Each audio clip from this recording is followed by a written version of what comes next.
All right. Great morning.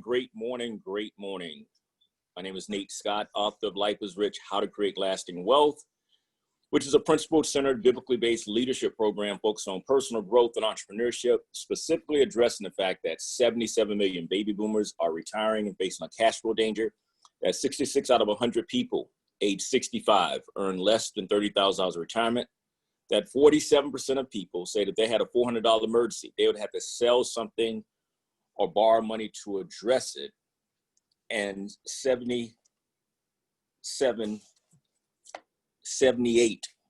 out of 100 people said they're living paycheck to paycheck. And so with those numbers, we have a very, very blatant issue. And we aim to address that issue by developing a culture of leaders, an organization of leaders that educate, equip, and empower people to live in fullness every day. Life is Rich means I live in fullness every day because I realize I am Christ's heir. That means spiritually, mentally, emotionally, relationally, physically, and financially. Spiritually, mentally, emotionally, relationally, physically, and financially. It's about how to think versus what to think. How to think versus what to think. And that's the process in which I took my soldiers in developing them into leaders, knowing that if I got killed on the battlefield, the mission would still have to take place. And so that's the framework in which we operate. Before I call on you guys to kind of say hello, I want to jump right into sharing with you a word based upon Acts 17:22-34. Acts 17:22-34, and we're going to be talking the law of connection. The law of connection. Paul was effective in Athens.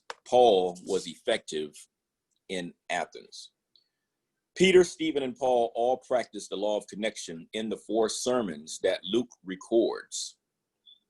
The one Paul delivered in Acts 17 is a masterpiece. He connected brilliantly with people from a different culture, showing he understood both Greek society and human needs. Read his messages and watch a master communicators in action. Number 1, he began with an affirmation. Number 2, he bridged his subject with the familiar. He bridged the subject with the familiar. Number 3, he enlarged their vision of God. Number 3, he enlarged their vision of God.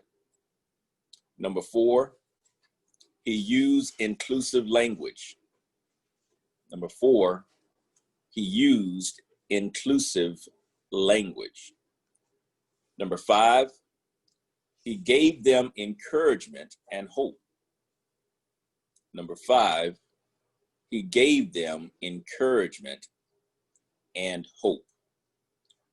Number 6, he identified with some of their own poets.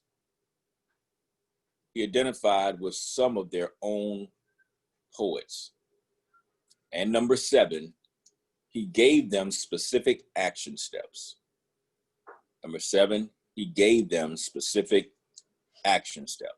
Effective leaders connect before they expect. Make a note of that. Effective leaders connect before they expect. Only when Paul had built relational bridges with the people did he issue a clear call to repent. Connection precedes decision. And what happened? According to the text, everyone acted. Some sneered at Paul, others said they wanted to hear more, and others followed immediately. Pay attention to that. Some sneered at Paul, others said they wanted to hear more, and others followed immediately. So I want to just open it up with that as our baseline, because of course we're foundationally built on Matthew 6:33, which says, "Seek ye first the kingdom of God and all of his righteousness, and all things thereafter shall be added unto you."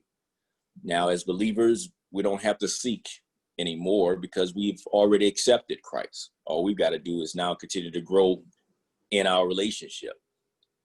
And so with that said, we always like to begin with the source, recognizing that that's the ultimate success manual. Everything that we need is there, but we do need to do the work in order to gain understanding.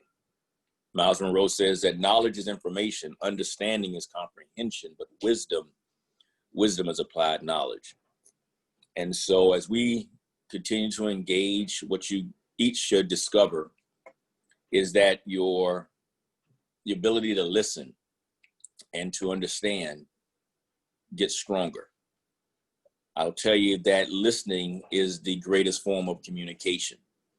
That which we are working on with me speaking to you and then engaging with you by asking you questions, all of that is very intentional because I know what the end state is. The end state is to help you to become the most effective leader that you can be.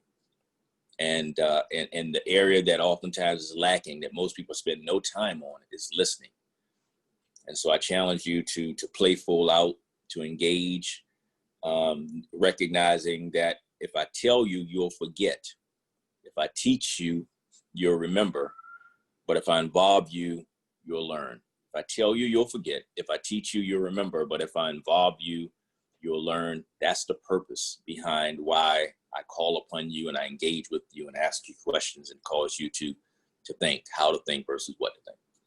All right. And so let's start. First, I want each one of you to just simply introduce yourself, who you are, where you're from, and I'd like you to just share with me whatever stood out to you most from what I just now shared. So we're going to take a little bit of time to start to work and exercise the brain power in the vocal cords. And if you're unavailable, like I know that Kim has she's unable to speak as much this morning. So just let me know if I call on you. If I have to call on you twice, just keep it out for a third time, and that will let me know that you're unavailable. So we're good. All right. So let's begin first with Shawanda. Great morning to you. Hey, great morning, everybody. I'm Shawanda Peak from Jacksonville, Florida, Duval County. What I will reflect on that stood out to me is effective leaders connect before they expect. And I'll be thinking about that through today's lesson, because as I am learning, I am applying in my day-to-day work as well as in my personal, professional business. All right, quick question for you then, Shawanda. Thank you for opening up with that. How have you seen that modeled by me within our engagement or this community's engagement? What I'm going to say that I most appreciate, and I've had to do some deep reflection on this, is that you set the expectation, the goal, the vision, and it's been made very, very clear. So as I look to those leaders that I report to, it helps to see what's not there, so that from my leadership perspective, I'm looking to lead using good examples and realizing that there are some non-examples of leadership, but you have to be able to discern between the two. Okay, so but where is the connection point? Highlighting that. Connect before expect. Where is a connecting point between you and I, for example? What have I laid out to be a connecting point? And I want, if she does, as she answers, if you guys know something different, then I want somebody to come off of mute to say it.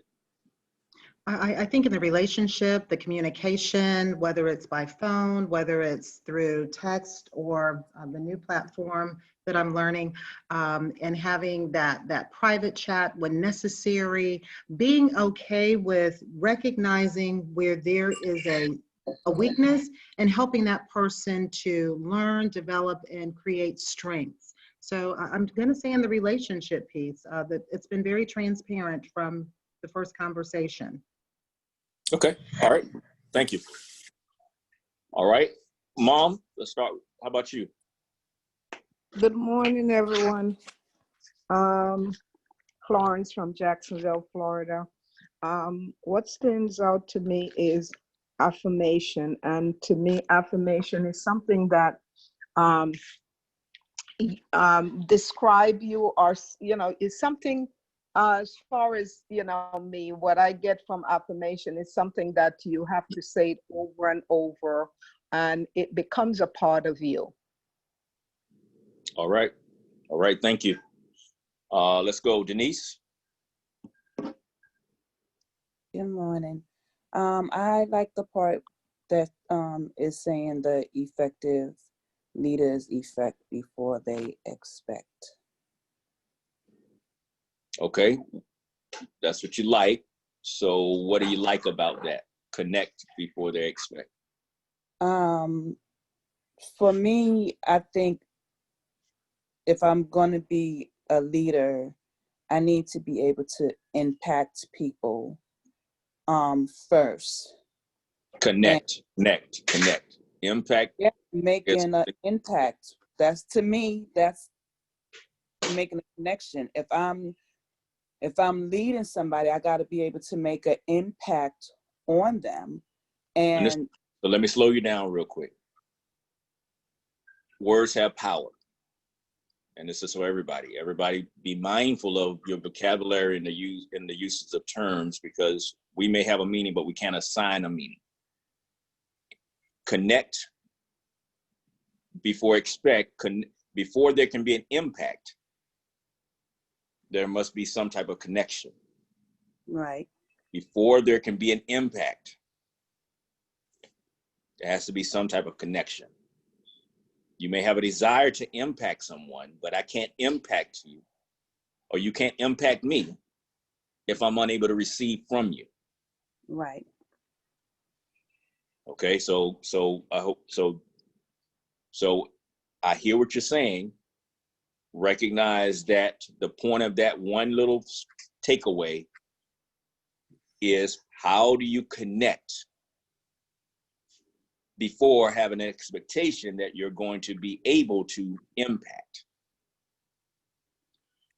How have you seen, or what have you seen, and what is laid out in a broad-based fashion? Same question I asked to Shawanda. What have you seen, or what do you know about Life is Rich as an anchor for connection? That's the way I need to put it. What's an anchor? Somebody else can come off the mic as well if you after she shares something. Well, I feel the fact that we're able to connect with you through the Zoom is important. People are able to come on and check out what's happening and decide if it's something that fits what they want to do in their life. The accessibility to you being able to connect with us on the phone, verbally or through text messaging, the different platforms that you have for us helps us to connect with y'all, even stronger. So. Okay. Recognize somebody else. What did you guys hear? What do you get? What's your thought on that question that I'm asking? Don't be afraid to speak and get your thoughts out. Good morning. When I think about connect, I think it starts with first asking the person what their objectives are, or what their goals are, or reasons for becoming or seeking out the information. So first, give a person an opportunity to self-proclaim what their values are, and then from there, once you understand their values, something that they've brought to the table, then you can, strategize from there. That's my way of looking at it. That's an action step. But the question I'm asking you is, based upon this experience, you guys, that I've brought you into, and with the, and what have you experienced as the point of connection? What is the point of connection for what you've been experiencing from my leadership? What is it that what is the point of connection? Who else? And I'll give it to you after a couple more responses. This is Shirley. I believe the connection is you asking us what our goals are. That's not it. That's, okay. Nope, okay, I'm good. I'm going off of mute. Bye. Yep. Who else? This is Angie, Nate. Yeah. I had to come back, but I think what I've gotten from the connect is, and being in a space of, I guess, sort of a disconnect. I guess more recently, I felt like I missed, or I had this yearning for the learning that, in me trying to revisit the recaps and, get back into the swing of things, I felt like this morning I was back to that space where I was excited again, that my spirit was being fed, my mind was being fed, and that I missed that, and I needed to get back into the groove and be in that place of connection that I had gotten used to. So when you talk about connect, I think that's what came to mind as I thought about that question. Okay. I'm gonna come back around, so I'm gonna go ahead and pick back up with the introductions. Jumping over to you, Mashawn. Outside, this is Mishan from Chicago. Besides saying I'm from Chicago, and this is Mishan, where was it you wanted from me, Nate? I forgot. Just anything that stood out to you most from this morning, quick reading of Law of Connection, Falls Effective in Athens. Oh, okay. I like just using inclusive languages. I think is very valuable. So the words that we choose to use to communicate what we're attempting to get across to a person is important. And when we are able to allow people to see us as the same, having the same issues, problems, understandings, or values, that's a point of connection. All right. Thank you. Shirley, back to you. Okay, I am Shirley Carter from Bryan, Texas. And what I got the value about following when, who was that? I forgot the biblical name, but anyway, it's about following, where he said that when he went out, everybody wasn't following him, and then everybody started following him. I'm not for sure. I wasn't. Okay. All right. Yeah, I think you might be responding. Yeah, okay. Something like that.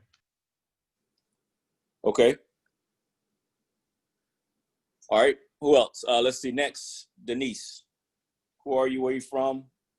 Actually, did I already ask you? Yes. I did. All right. Thank you. Let's go with, I already talked, Val.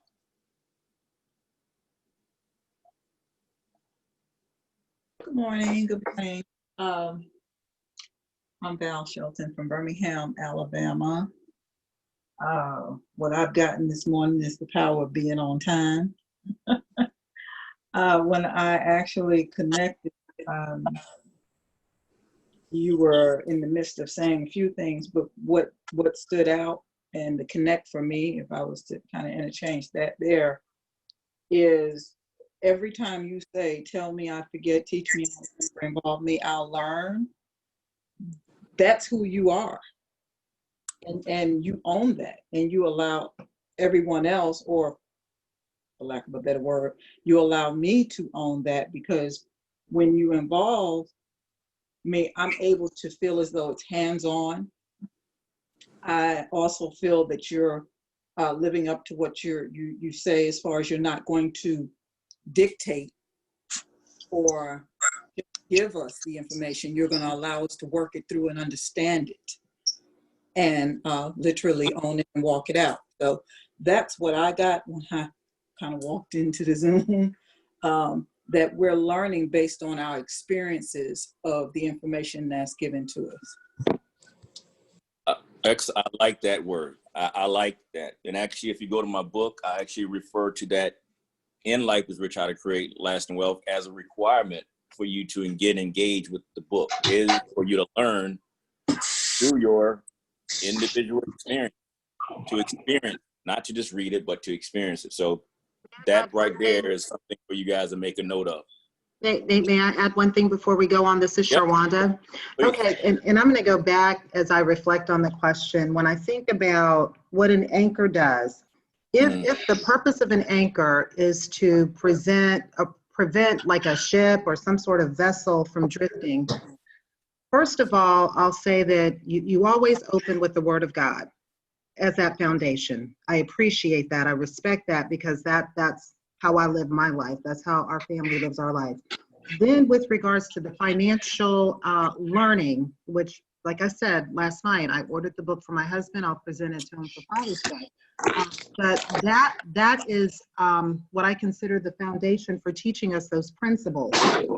Now we're exploring leadership. Again, there is a foundation, a reference point in the book that John Maxwell that we're reading together. So as I reflect on the question, I'm going to say that the anchor is in the resource that you're giving to provide that foundation, that piece that keeps us focused, and it gives us something to refer back to, whether it be the Word of God, the teachings in the Life is Rich book, the principles that we're learning from John Maxwell. So I just wanted to share that. Thank you. That's a great recovery. That's on point. iPhone, who's iPhone? Is that iPhone ringing? Okay, I'm gonna put you on mute. Okay. All right. I think Angie, Kim Brown can't speak, and I think we've got. Are you on here? Okay, take yourself on mute. Yes. You're on mute. No, I'm not. Now you're not, because I just took you off. Oh, well, you muted me. Yes, go. Okay, thank you. Hang on, let me get out of the room. There you go. Get Good out morning, everyone. You know what, Nate?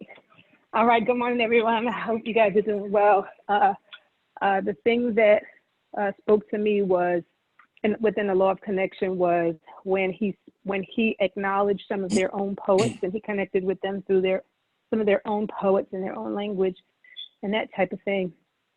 And I'm a traveler, and whenever I travel, I try to learn some basic words. Hello, how are you? Goodbye, nice to meet you, and that type of thing. And just when you connect with someone in their language, or when you know something about their culture, it just kind of puts everybody at ease. It levels the playing field, especially if they feel like you might be a little bit more advanced in whatever area. I'm sorry, I just ran up the steps. And so the fact that he quoted some of their poets and he connected with them through their language, that just kind of spoke to me. And one of the things I appreciate about you, Nate, is that you are very connected in that way, where I remember when I hired you, you knew people that I knew. You know, matter of fact, when you stopped me that day outside the gym and handed me the book, you had already known some people in Mary Kay that you kind of shared, and you knew some of the history you knew about what I did, and that kind of put me at ease and made me feel like, okay, at least he knows what he's talking about. So I just thought that was really good, and it's always good to be able to connect with people by knowing something about who they are and what they value. Okay, and so what is it that is the point of connection? What's the point of connection that you've experienced with me? And what have I put forth as a point of connection for Life is Rich? Primarily, it's like Sharwanda said, the Word of God is we're all connected through the Word and through our belief system, our faith, and I've never seen you waver from that. That the anchor has always been that anchored belief, which is the Word of God, Matthew 6:33, Hebrews 11:1. That is something that you have been consistent with, and so I would say that it would be the Word of God. All right. Okay. There's your answer, everyone. That's the answer.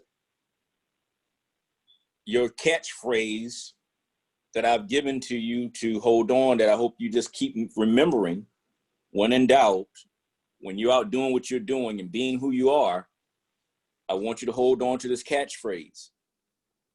Alignment before assignment. Alignment before assignment. The alignment, I leave nothing to question about where my source is. Who's my source? And because of that consistency, no matter if I ever open my mouth or not, whether or not I ask someone about what their goals are, I don't even get to that point if I have not put myself out there to give someone an opportunity to connect with me. Does that make sense? Yes? Yes. Okay. Yes. When I tell you about bringing people into this community, you know what we're about. You know what I'm about, and you know the message that's going to come forward. As a low-hanging fruit, a great starting point is for you to just think about who's a believer. You know, we have this issue about, well, who do I talk to? You should not have anything about who should you talk to, because I've given you enough points of connection. Take it down to me giving you the stats that 77 million baby boomers are retiring and facing a cash flow danger. Well, someone may not be a baby boomer now, but everybody aspires to eventually be a baby boomer. So you're on with something that is a point of connection, and that is that concern that if one doesn't do something now, then there's a potential danger coming up in the future, as modeled, as exemplified by the problem that people already have, that are already there in that quote unquote anticipated future. The fact that 1 in 3 women are diagnosed with some form of cancer during their lifetime. Well, everybody has some woman in their life. Some way, in shape or form, there's someone there. So there are things that are already in place for you to fall back on, to use as your anchor point. Alignment before assignment. Alignment before assignment. If I can ask those questions or present the information, I can tell you that some sneered at Paul, others said they wanted to hear more, and others followed immediately. Which category did most of you fall into? Which category did you fall into, Cashel? Take yourself off of mute. Go ahead and introduce yourself. Welcome, welcome. Just tell everybody who you are, where you're from, and when you first came into contact with me and the information which I shared, which were you? Did you sneer? Did you want to hear more? Or did you follow immediately? Okay. Good afternoon, everybody. Well, morning. I'm sorry, I'm at work. Good morning. I am Keisha Walker here in Macon, Georgia. I am a salon owner and stylist. Let's see. I wanted to hear more. I just came on to the call, so I'm not sure. I wanted to hear more. I was drawn by just, just the spirit that Mr. Nate carries, and I was drawn to want to know more, want to learn more, and to want to really dig deeper into personal development when it came to myself as a leader. So just drawn to want to know more. Okay. Thank you. I encourage each one of you to kind of go through that your own assessment, and then keep that in mind as you are engaging with people in your daily walk. You heard what she said, the spirit. Okay, well, as believers, we know that it's the spirit. We got to try the spirit by the spirit, right? And so this is what I'm doing about that whole thing about living in fullness every day. It's about being able to take God's word, to get it, and then be able to say, okay, let me see if I can see that thing in my life. And prayerfully that through you getting in this environment where this here is being emphasized, it helps you now to go into your Sunday worship, your Wednesday or your Tuesday, or whenever you have your Bible study worship, and literally go out and grab this stuff and be able to do something with it. Hopefully it then gives you the foundational behavior to then cause you to take all information in that same way, where you are curious, you're hungry, because you want to increase your personal value, because you're the asset. All right. So I won't belabor that point, but I can get excited about God's word and how it works, how it has the potential to work in our lives. So, all right. Let's dig deeper into the leader's greatest return. Now, before I jump into it, I hope that we had the foundation laid early enough to cause you to be proactive. Hopefully you've made a shift in your own personal life in being proactive and doing the things that leaders do, doing the things that represent where it is that you want to grow to. Because if you are still waiting on Saturday or waiting on a reminder from me, or any of those things, then that means we're missing the mark. Chapter 1, identifying leaders, find them so you can develop them. 2, attracting leaders, invite them to the leadership table. 3, understanding leaders, connect with them before you lead them.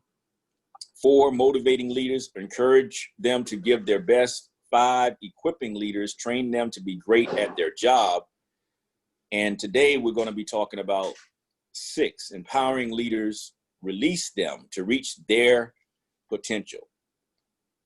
Anyone have any questions or comments about any of the chapters leading up to now, or anything that you want to share as a result of your own personal readings since you have begun, this time with us? Has anyone been reading? That's that's something that I can't even assume is happening.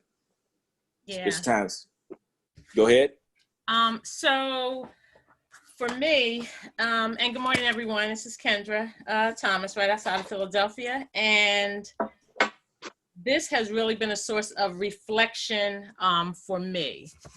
And on page 11, it says, that's the kind of attitude you want to see in a potential leader you select. They believe they can succeed. They're willing to put in the time and effort, even in the face of defeat. They cheerfully keep working and trying to move forward. And so as I reflected on that, the question I wrote down for me is, am I willing to put in the time and effort that it takes? So I can say that I can set aside time, but am I committed to put in the effort, meaning going the extra mile, pushing myself past that point? And that's the challenge that I have. And I can always, rationalize, like I can pick it back up, or, I can start again, or, my timeline is my story, but that's kind of rationalizing myself to not pushing that forward. And that, you know, the assessment that, you know, we took, all 4 assessments, we had 5 assessments, but 4 of them, I could clearly see myself. But the part where it was the maximizer really challenges me. And I looked at this assessment as gifts from God. And so if God is gifting me with those things, these are the things that I already possess. And so I'm so thankful for those gifts, but that whole maximizer, those are all the reflections that I, you know, pulled out of that. So I just think, yeah, that was really my reflection and really a challenge to myself. All right, do me a favor and read, if you don't mind sharing, read your 5 dominant themes. For those of you that are just joining us, if you're not aware, what I did was I gave you guys another inside clue into my world of my paid coaching. And I shared with you my assessment. I just saved the 5 themes. I didn't show you my 34 theme report, the full report. And I did so to expose you to something that I know most people are not exposed to and don't know about. And I made it available to you. Now, it was interesting. Andrea was asking me about, well, what's that $20 about? And you know, why is that? I thought that was free. I'm like, well, if it were free, go find it for free. And even if it was free, the fact of the matter is, if people don't know what they don't know, then it's not free, because I've invested time to get what I know. And if I wanted to monetize it, I could. I say, now in this case, because this is a group, I didn't charge him anything. I said, I gave it to him at cost. And I didn't factor in my time for what all the other stuff I'm gonna do with it. But that is so critical, because again, I thought it was so important for those of you that have made the commitment to be on here to try to get better, is that if I want to help you to reach your full potential, I needed to give you something as a methodology that I personally apply to myself, so that we get out of feelings. Again, it goes back to that whole how to think versus what to think. It's that critical thinking. It's not thinking I know me. It's about, let me do something that shows, so I can duly do the assessment and be honest, and then be able to figure out, well, what I need to work on. What do I need to, where am I falling short? And on my end, the reason why this is a part of who I am and what I do is because I've said to you before, I'm looking to build God's organization, which means that I'm pulling out all the stops so I can figure out and know each one of those of you that want to move along. And so that I can then best position you to do those things to help you to get the best return. So if you would, Kendra, just share your reports. Yeah, so the summary of my report, the 2 themes were the influencer and the builder. And not two things, your 5 themes. Oh, okay. So the 5. Read each of your 5, that's right. Okay, so my 5 themes, number 1 was communication. And it says you like to explain, to describe, to host, to speak in public, and to write. This is your communication theme at work. Ideas are a dry beginning. Events are static. You feel a need to bring them to life, to energize them, to make them exciting and vivid. You so turn events into stories and practice telling them. You take a dry idea and enliven it with images and examples and metaphors. You believe that most people have a very short attention span.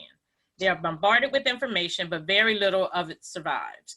You want your information, whether an idea, an event, a product's feature and benefits, or discovery, or lesson, to survive.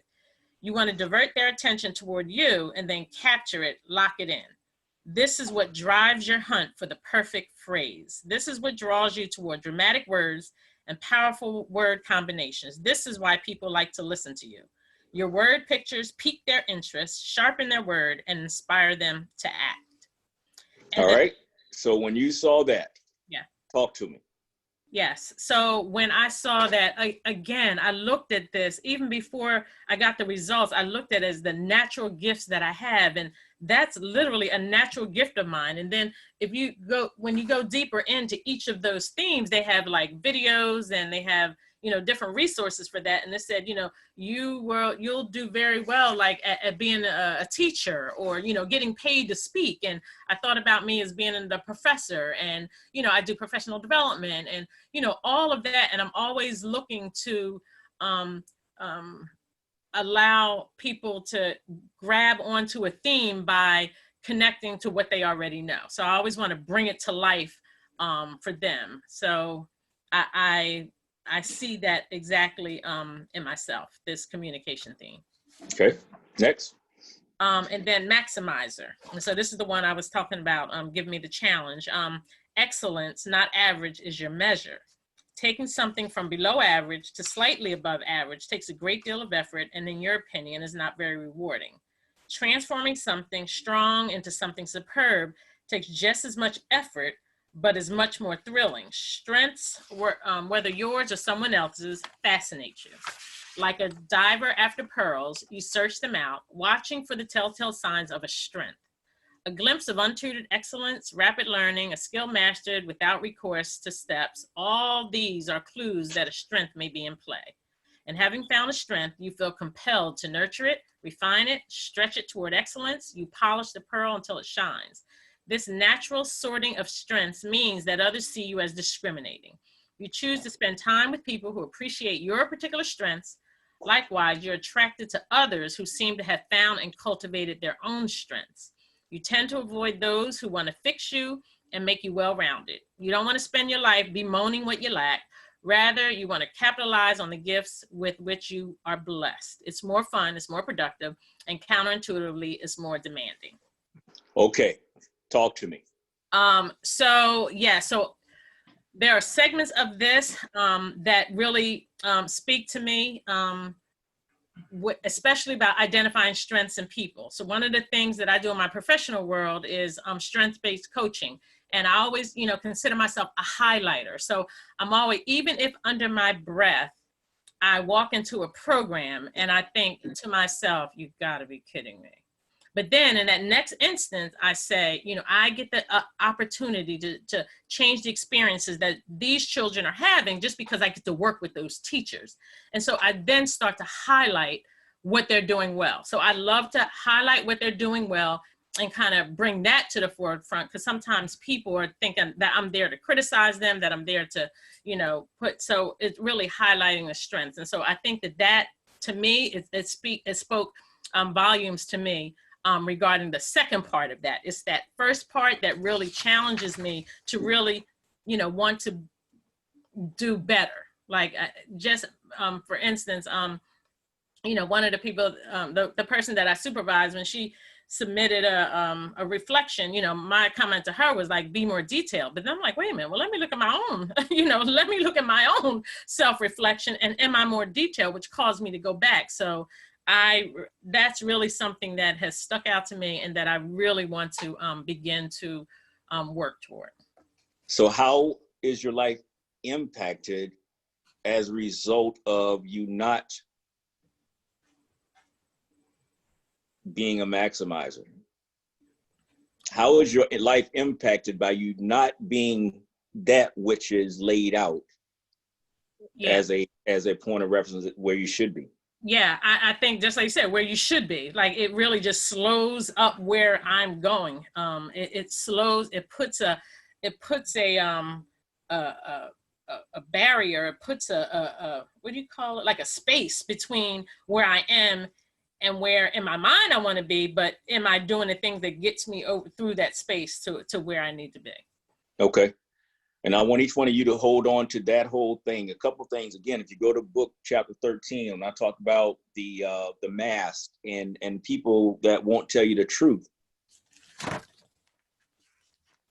Far better to be respected than to be liked. You're not serving anyone by trying to puff them up without giving them something to actually address and hold them accountable to that, beginning with yourself.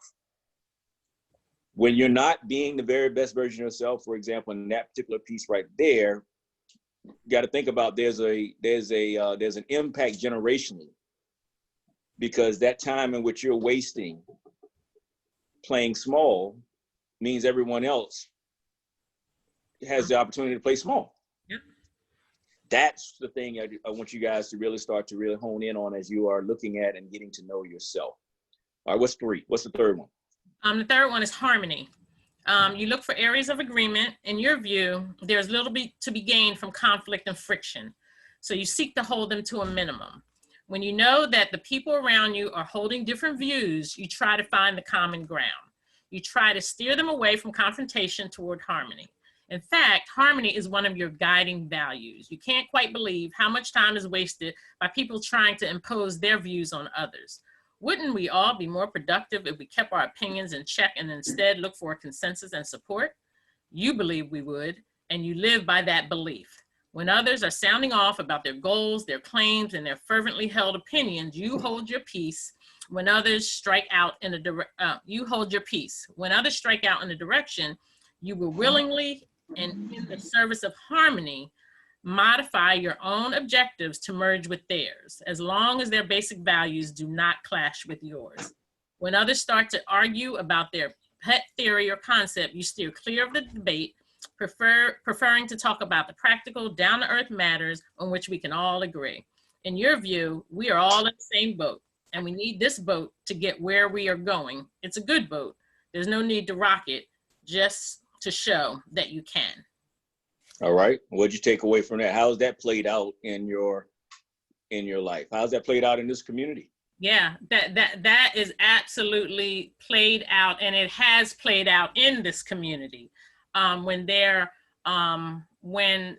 you know, I do seek harmony, and I think that when I see friction happening, that kind of gives me pause, and I want to not have that happen. I want to have, that harmony in place. And so then I have to, kind of do a reflection of now where, for me, it said, where your values. So now I have to say, okay, well, let me go to God. Like I need to now follow what God is saying. So I really, this is totally me. Like, I just want to keep the peace. Like I want to keep the peace. Whenever go along to get along, yep. Go along to get along. Yep. And so when there's friction, I tend to like step back and say, okay, well, all right. Oh, okay. I got you. Yeah. So that's me. Totally harmful. So again, for everybody, as you're paying attention, things about leadership, things that you can't afford to do. You can be a harmonizer, but you also got to stand firm on principles, values, those things that are not negotiable. Yep. Because what will happen is you see this playing out right now in the political climate or in this world piece right now, where you got people that literally will try to toe the line with being, not speaking out against racism. The posts I make, everything I'm putting in is simply saying, either you are against racism, injustice, and social inequalities, or you're not. There's no in between. Either you are or you aren't. Either you're going to say something directly and boldly and call things out, or you're not. That whole go along, that doesn't work. It's not going to work. And right now we're in the season where for those that don't say anything are simply signing off on what is already present. And so, all right, next. Positivity. You are generous with praise, quick to smile, and always on the lookout for the positive in the situation. Some call you lighthearted. Others just wish their glass were as full as yours seems to be. But either way, people want to be around you. Their world looks better around you because of your enthusiasm. Your enthusiasm is contagious. Lacking your energy and optimism, some find their world drab with repetition, worse, heavy with pressure. You seem to find a way to lighten their spirit. You inject drama into every project. You celebrate every achievement. You find ways to make everything more exciting and more vital. Some cynics may reject your energy, but you are rarely dragged down. Your positivity won't allow it. Somehow, you can't quite escape your conviction that it's good to be alive, that work can be fun, and that no matter the setbacks, one must never lose one's sense of humor. All right. And see, we need that. So talk to me. How did that one strike to you? That was it. That's it. My girls always accuse me of always seeing life through rose-colored glasses. Like, you always see the positive. You don't, every time. And that is just the way I see life. Like, that really just speaks to me. It just really, just describes how I live my life. Yeah. And for the wise person that is aware then that can be positioned. That's something. See, again, these little things right here about being able to trying to show you guys, model to you what it looks like to understand people that are around you, your family, beginning with that's your first organization of leadership, if you will. So just some things. I hope you're taking notes and you're starting to see how this plays out. Okay, last one, I think. And the last one is a developer. You see the potential in others. Very often, in fact, potential is all you see. In your view, no individual is fully formed. On the contrary, each individual is a work in progress, alive with possibilities, and you are drawn toward people for this very reason. When you interact with others, your goal is to help them experience success. You look for ways to challenge them. You devise interesting experiences that can stretch them and help them grow. And all the while, you're on the lookout for the signs of growth, a new behavior, learned or modified, a slight improvement in a skill, a glimpse of excellence or a flow, where previously things were only halting steps. For you, these small increments, invisible to some, are clear signs of potential being realized. These signs of growth in others are your fuel. They bring you strength and satisfaction. Over time, many will seek you out for help and encouragement because on some level, they know that your helpfulness is both genuine and fulfilling to you. All right. What are your takeaways? How was that? That's totally me. That totally speaks to my professional life.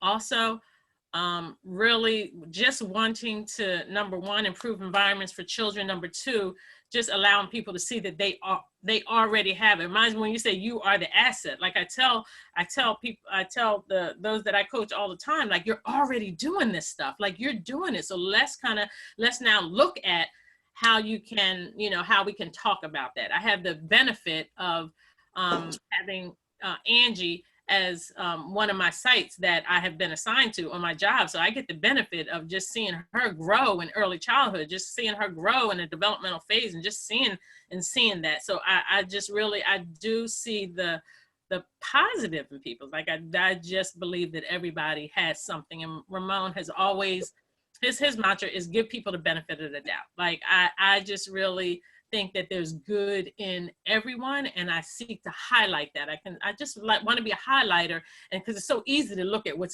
somebody's not doing. It's so easy to look at the deficits of people, but then when you start to focus on highlights, then that a whole new world just opens up. So okay, so what is more courageous? Between what? Between looking at the highlights or looking at a person's deficit.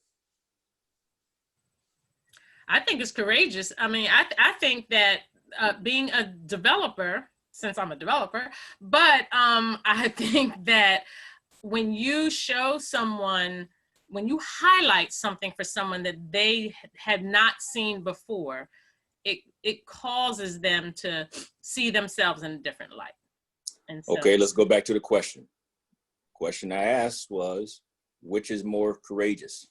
Developer. Highlighting developer is you're already a developer. That's already there. Okay. So as a developer, what's more courageous? As a developer, what's more courageous? Highlighting someone's, what it is that they, trying to find and or highlighting that which is the deficit. Yeah. What's most needed?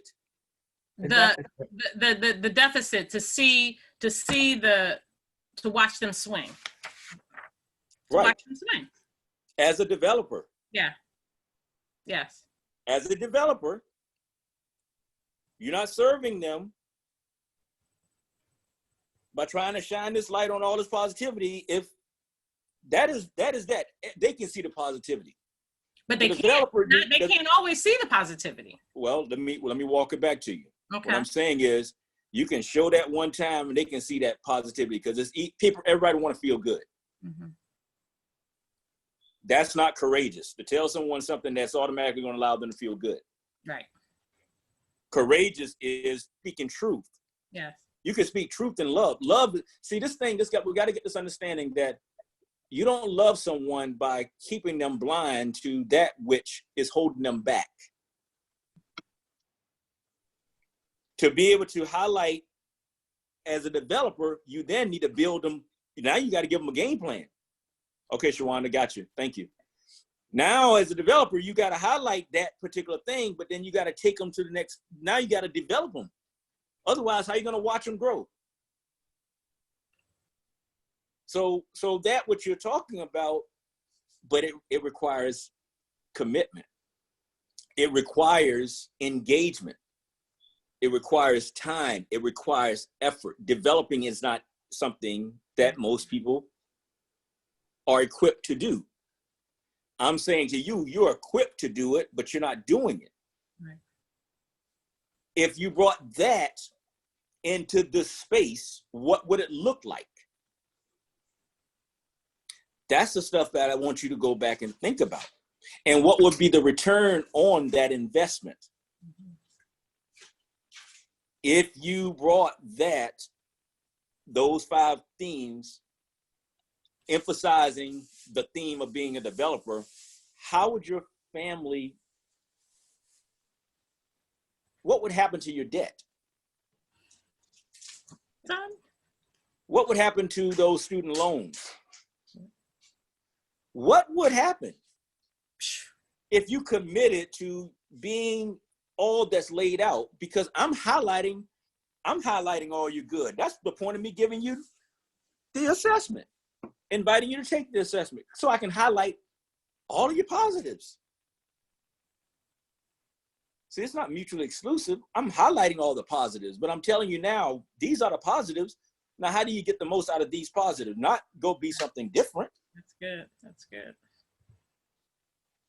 And now I'm trying to connect it to, okay, what's the consequence of you not doing it versus what's the benefit if you do? Go And it full is, out. and it all speaks to one of my other strength, harmony. So because I'm a harmonizer, then if I perceive it to, not keep in harmony, then I will shrink back from what needs to actually be said. Right. Goes back again, chapter 13. I talk about that. And again, that's what most people deal with. They don't have nobody in their life who's willing to speak truth because they're trying to protect the quote unquote relationship that's already fake. And you don't get that understanding of it until something actually hits the fan. Just think about being in a marriage where everybody's trying to preserve the quote unquote the relationship and nobody's speaking truthfully and honestly. That's how you then look up one day and say, you know what? I can't do this anymore. Let's get a divorce. This isn't working. Why? Because you've been suppressing yourself, your true self the whole time. Wow. You've been letting stuff go. You've settled. All right. So anyway, outstanding. Thank you for sharing. I'm getting ready to go into the lesson, but anybody have any comments? How was that experience for you guys listening and watching? How was that? What was that for you? Especially if you guys Hey, know. Nate, can I say Sure. something, please? Yep. I will say to you, my God, because I too am a pleaser. I love making others happy. I too revert back from friction and from any, malice and anytime something's going to go down. But what it has done to me is it has made me angry. It's made me angry that I've settled for things that I know I didn't like because I was trying to please somebody else. And that comes out later, and it's like you end up being a beast. I end up being a beast, because I've settled for so long for things I didn't like, trying to please others, trying to make sure that everybody else was happy and everybody else was good. And okay, I'll just hold back from what I might really be thinking because it might rock the boat. And it has not served me well. It hasn't served me well. And so, wow, that thing right there. I'll be cash apping you my $20 today because I need to get whatever is in me out. I need to know the true me because sometimes I know myself and sometimes I don't.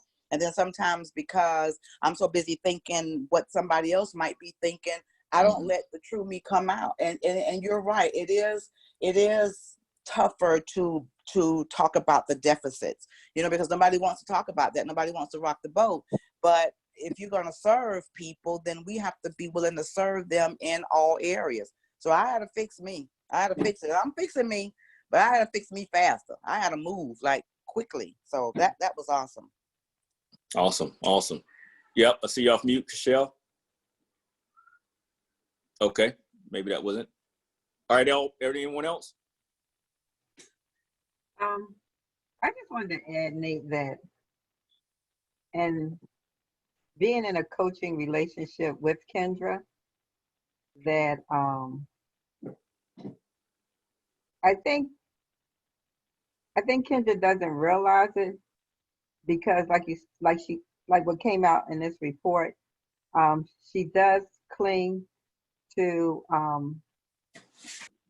guess, maybe the best side of us, which is okay. But I think her teaching style allows me, particularly, to maybe identify with my weaknesses in a softer way, and maybe that might be her teaching strategy. But I think in the early childhood field, which was not my expertise, I really have blossomed under Kendra's leadership.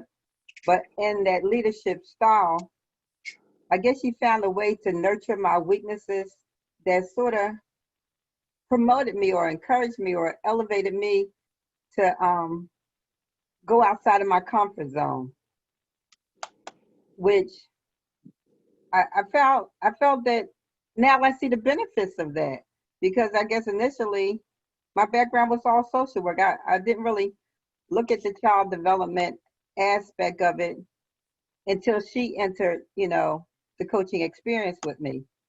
And I'm grateful for it now. I'm grateful that she allowed me to see where my deficits were and opened the doors of opportunity for me to grow in those areas. But that's a tough place to look at yourself in the mirror and say, wow, I'm not who I thought I was. Or even to have people around you and you're kind of walking on eggshells when you know that what they're presenting to you needs to be addressed in a different way. But I don't know, are we saying that we don't care enough when we allow people in our lives to keep going down maybe a rugged road when we have the knowledge or information to change the direction of their life, but we don't share? Are you saying that? Yeah, that's what I'm saying to myself. Am I saying that I don't care because I don't share? And I think, and so you said to yourself, so what's the answer? Are you saying it as a statement or are you saying it as a question? As a question. Okay, so what's the answer? I think that I care, and I think that I need to share. You just now wanted to avoid saying a definitive I don't care. See, even that played out just now. Uh-huh. You refuse to acknowledge something for what it is, and instead tried to make it something evasive. Or something in something that I need to be in a process with. Or no, I should just say, okay, well, I didn't care. If I didn't act on it, I didn't care. I mean, truly, blank. those it's Right, like me. right. It's like the reality is that Right. what you believe, right, you do. If you truly Right. did believe, then what would you be doing? How would you act if that was truly your belief? Right. I mean, it all plays out, and these are these principles. These are the habits. These are the things we got to continue to grow through and learn and acknowledge. And I promise you, when you start to do it, you'll start to identify it. You'll start to acknowledge it in your daily walk. So thank you for sharing. Let's go ahead and jump into it. We can pull that thing all day long. And thank you for sharing. We're going to go ahead and going to empowering leaders. This is a great, and so it goes back to my question. I see that Kendra has been reading some. Has anyone else been reading or listening or anything in this matter, or are we just coming here on today and then getting whatever you get from it? I've been reading, Nate, this is Shirley. Mm-hmm. And I wasn't going to say anything right now about what I had read because you was going to go into that chapter 6 that you don't want to No, I just was curious about if Yeah. you've been reading, and if you've been reading, how's it been going for you? Oh, it's been going real good for me because I see myself in my weakness, in places where I need to get strong at. So it's been going real well with me. Okay.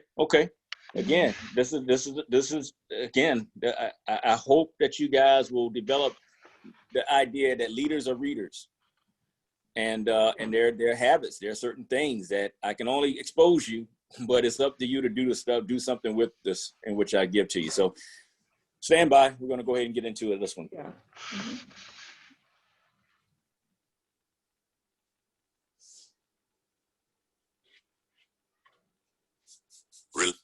Chapter 6, Empowering Leaders. Release them to reach their potential. One of the most powerful things you can do as a leader is release the leaders you develop to reach their potential. If you've read Gallup's statistics on employee disengagement, then you probably recognize that the majority of people working today are not close to reaching their potential. Why? Because they feel they're not in the right job. They're not using their strengths, and they're not excited about the work that they do. Empowering people can change that.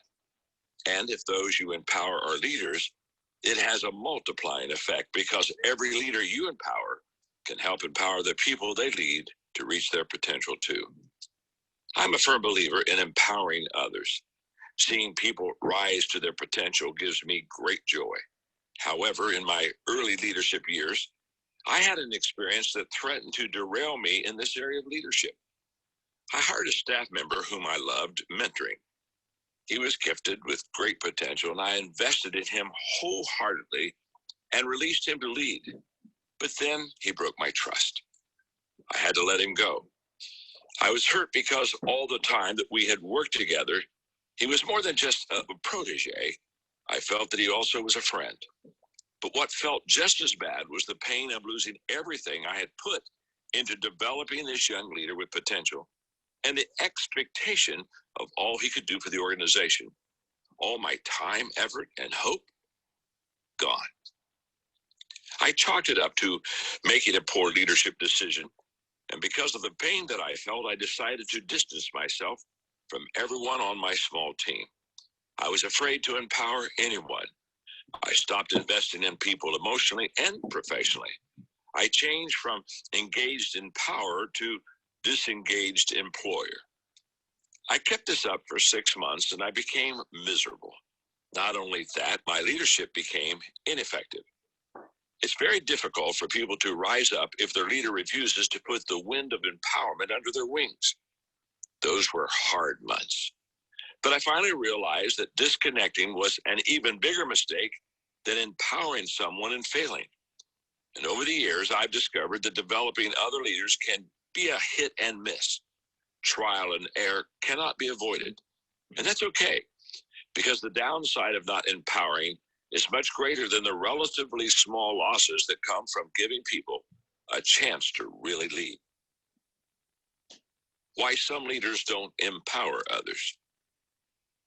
I'm very grateful that I was able to process through this difficult season of my life and re-engage with my staff and begin empowering people again. I don't think any leader can bring out the best in people without empowering them. However, I'm sorry to say that too many leaders do not empower others. Let me give you some of the reasons. Lack of time. Many leaders feel so much pressure to get tasks done that they never take a step back from doing to see where they could be releasing people to take on greater roles. They miss the fact that people work harder and with more creativity when they have been empowered and released to take ownership of that area. The tyranny of the urgent keeps the leader short-sighted and continually running to keep up. Lack of confidence in others. Some leaders have a difficult time trusting others and placing their confidence in them. They fear that another person won't get the work done to their satisfaction or will otherwise let them down. But the reality is that you can't get much done if you do everything yourself or have to personally direct every action that you want others to take. and I do it best mindset. This is very similar to lacking confidence in others, but added to it is a belief that others aren't capable of doing the task as well as you can. That belief could come from an inflated ego, or it could be accurate that your gifting and skill are so high that others simply can't do a task as well as you do. If it's a responsibility you cannot delegate, as I discussed in chapter 5, and so therefore you have to hold on to it. However, if it's not, and others may be able to do it 80% as well as you can, then you should be working toward empowering them to do it. Personal enjoyment doing tasks themselves. There are some things each of us just love doing that we should no longer be doing. Again, if it's not required of you personally, and you could be doing something that has a higher return for your organization, you should be empowering someone else for that task. Inability to find someone else to empower. Some leaders have difficulty finding people to empower. If this has been your experience, my hope is that the first 2 chapters of this book on identifying and attracting leaders have helped you. The other factor that sometimes holds people back from recruiting is lack of confidence. The more empowering you do, the better at it and more confident you become. If you don't like asking for help, think instead about the vision for which you desire to achieve. Then invite people to join you in achieving that vision. It's sometimes easier to find greater confidence in that. Reluctance caused by past failures. Now, this was my problem when my staff member let me down. My effort to empower him had ultimately failed, and I was reluctant to try again. But I realized that because I wanted to become a more effective leader, I had to take the risk of empowering others one more time. Ignorance or inability to empower others. Some leaders simply don't realize the importance of empowering and releasing people to be successful, or they don't know how to go about doing it. If that is your situation, this chapter will help you. If you have neglected to empower people, especially the leaders who work with you, I hope you will commit to changing the way you lead. If you make the effort to identify and attract leaders, then understand, motivate, and equip them, as I've described in the previous chapters, that is a good start. But if you fail to take the next step of empowering them, it would be like searching for a thoroughbred racehorse, purchasing him, training and preparing to race, and then never letting him out of the stable and onto the track. It would be such a waste of talent. Racehorses love to race. They want to run. That's what they are born to do. Like racehorses, good leaders want to do what they were made for. They want to be empowered to lead. The 3 keys to becoming an empowering leader. Where does the ability to empower others come from? It is based primarily on earning respect, building relationships, and providing an environment of empowerment. Respect is the fruit of being competent and having good character. Relationships are formed based on care and trust. Then, if you provide an environment where empowerment is encouraged and facilitated, leaders will rise up to their potential. Let's look at how these 3 areas come into play. Number 1, respect. Earn the power of credibility by achieving success. What is empowerment? It's giving power or authority to another person. When you empower your leaders, you increase their power to plan, think, grow, problem solve, and act. You give them the power to be more successful. There's an implication to this concept if you really think about it. You cannot give away something you don't possess yourself. You must have power to give power away. That power comes from credibility. Only after you have achieved success and earned influence do you have credibility. I believe credibility develops as outward success and inward success. Outward success, which is what you achieve in your career, catches the attention of others. They may admire you because of your ability. They may be drawn to you because they want to be part of a winning team. They may desire to work with you, hoping to learn how to be successful or have some of your ability rub off on them. You have influence with them because of your professional credibility. Inner success grows when you lead yourself well. It comes from the development of good character, from making the right decisions instead of the easy ones, from putting in the work of intentional growing instead of taking life as it comes. While the outward career success gives you credibility based upon what you can do, the personal growth that fuels inward success fills you up so that you have something to give from who you are. During the early years of my leadership career, I discovered that I lacked credibility because I had not achieved outward career success. Because of that, I learned that there was a difference between giving people power and giving them authority. I had no power. The only thing I possessed were my title and position. That did give me some authority, but it was the lowest level of influence. People would follow my leadership based only on the rights I was given. That meant I could delegate tasks within my limited authority, so I used my position to delegate to people who could help me, and I started working to equip people. There was no empowering in those early days, but the harder I worked and the more experience that I gained and the more wins I achieved, the more credibility I earned. At the same time, I fought to achieve inward success through personal growth and personal disciplines. Now, after 50 years of work in those areas, I have more experience and direction to give.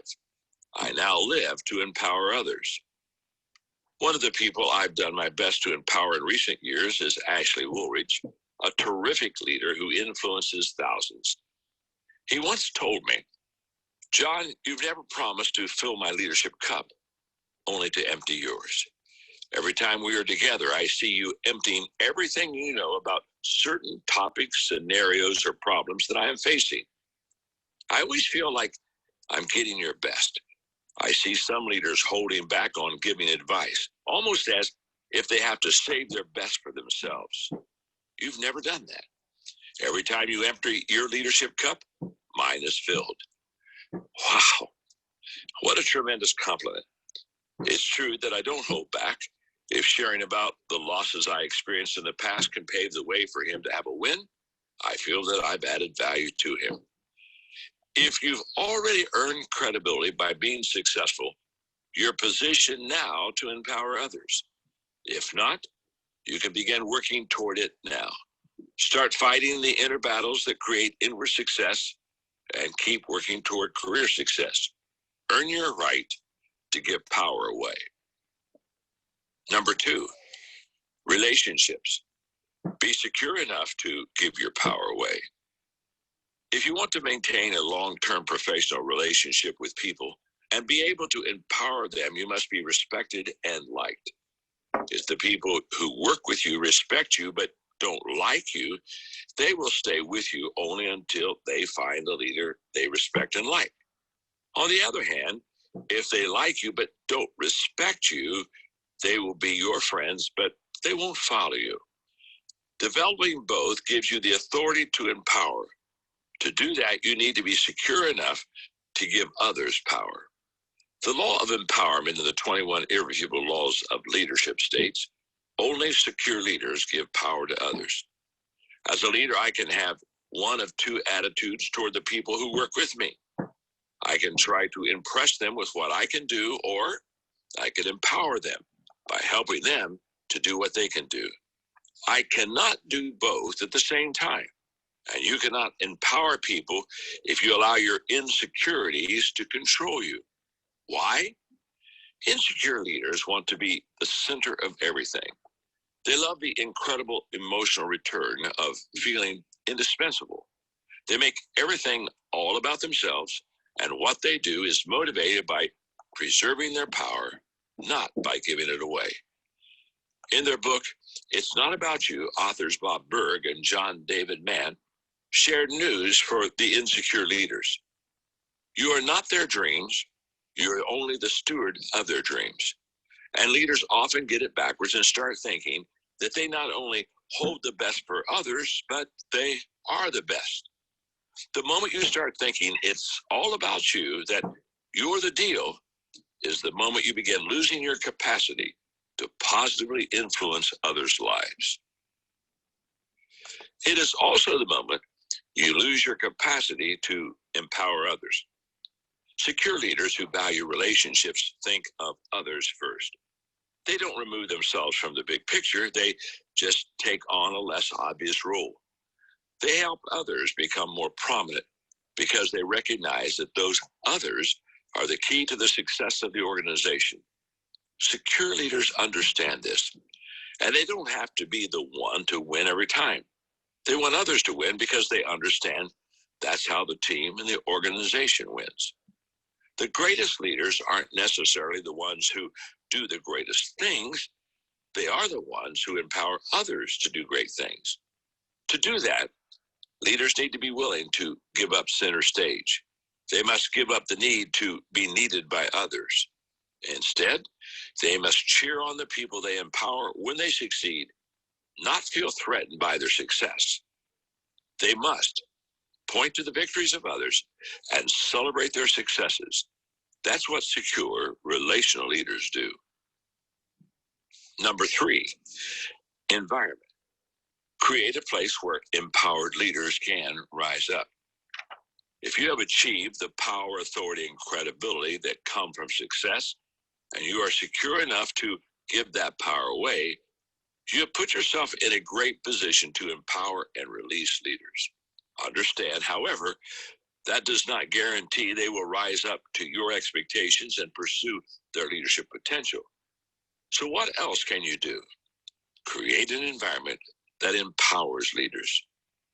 As a leader, you can help people rise up, grow, and reach their potential. If you function in an organization that values and promotes empowerment, you may find creating this kind of an environment relatively easy because it's already part of the culture. However, if your organization doesn't have that kind of positive culture, you can still work to create space for your people to rise up by promoting and facilitating empowerment on your team. Let me share with you the 7 characteristics of an empowering environment, and I want you to make notes on how many of those describe your organization or your team, and think about ways that you could promote them where you lead. Number 1, empowering environments embrace people's potential. The main limitation most people have on their lives is their low expectations of themselves. Most people are unaware of the possibilities that lie within it. Good leaders introduce the people they lead to those wonderful possibilities. The first time I spoke at the Walmart headquarters in Bentonville, Arkansas, I read these words over the doorway as I entered into a large meeting room. Through these doors pass ordinary people on their way to accomplishing extraordinary things. That's the kind of mindset an empowering environment promotes. In chapter 4, I introduced you to Tracy Morrow. She recently sent me a note thanking me for empowering her. She wrote, "You've always valued me, and I've witnessed firsthand what it feels like to be treated like you put a 10 on my forehead after hearing you teach people to do that for so many years. I may not always operate as a 10, but you've never treated me as less. That inspires me to rise, think, and act, and grow toward that number. I feel both believed in and equipped to grow past my own lids. In turn, I want to do that for those I'm blessed to mentor." Tracy understands the releasing power of an empowering environment and endeavors to create the environment for the people that she leads. While most good leaders focus on raising the bar of potential for themselves, empowering leaders also raise up their people. They want them to go above and beyond the jobs they perform. Their mindset is opposite of the one expressed by Henry Ford when he complained, "Why is it that I always get the whole person when what I really want is a pair of hands?" Empowerment is so much bigger than training people's hands to do the work that needs to be done. It's about encouraging the whole person to rise up and be more. People have all sorts of amazing qualities and natural abilities inside of them that need to be uncovered, discovered, and released.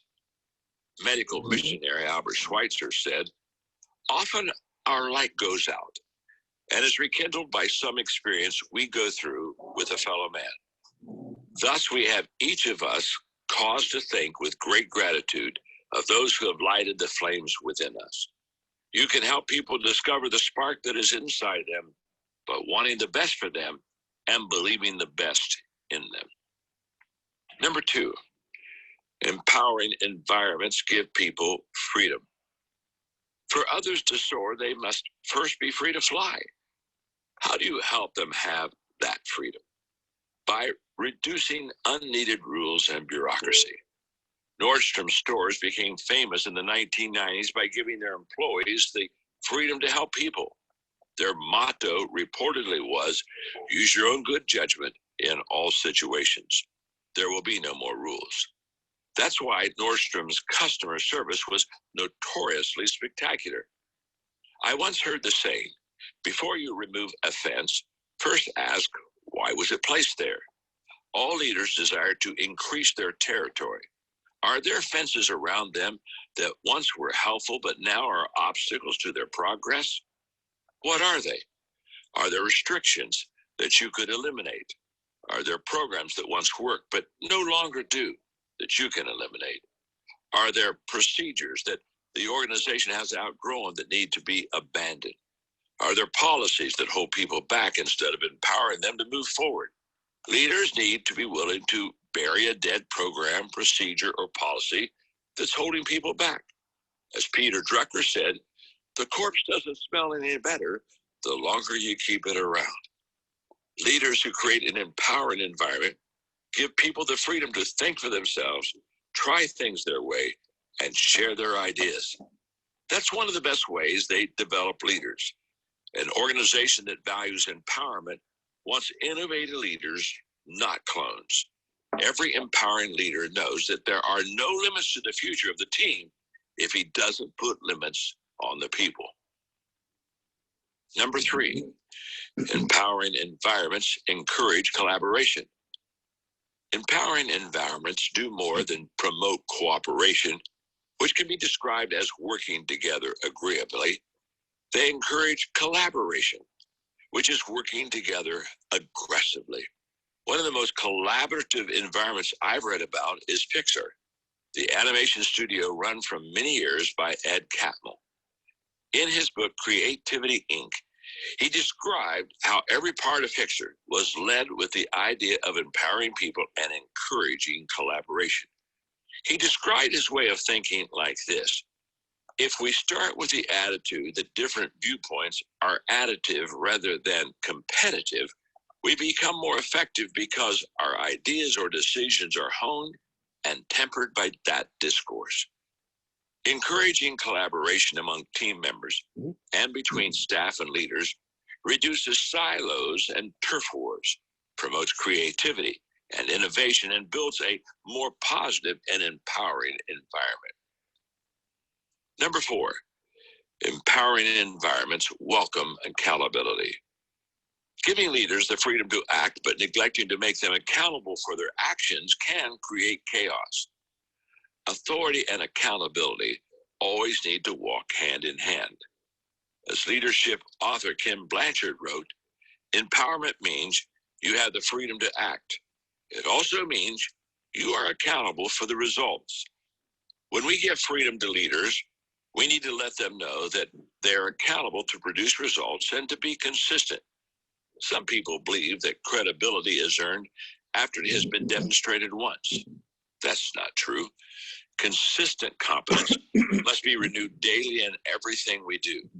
Every leader needs to acknowledge that no one ever arrives at a place where he or she no longer needs to be accountable. People always produce better results when they are held accountable. Number 5, empowering environments give people ownership. Responsibility in leadership is important. Holding people accountable prompts them to accept that responsibility. However, there is a higher level of commitment, ownership. When you empower your leaders to own a job, project, or task, they do everything in their power to bring it to completion. They are preoccupied with getting results. They get up in the morning and they go to bed at night thinking about it. They go the extra mile without being asked. And they don't quit until the job is done. They feel the weight of ownership. How do you measure this level of engagement in a leader you're empowering? How do you know when people have risen to this level of commitment? You no longer wonder what they're doing or worry about whether they're going to deliver.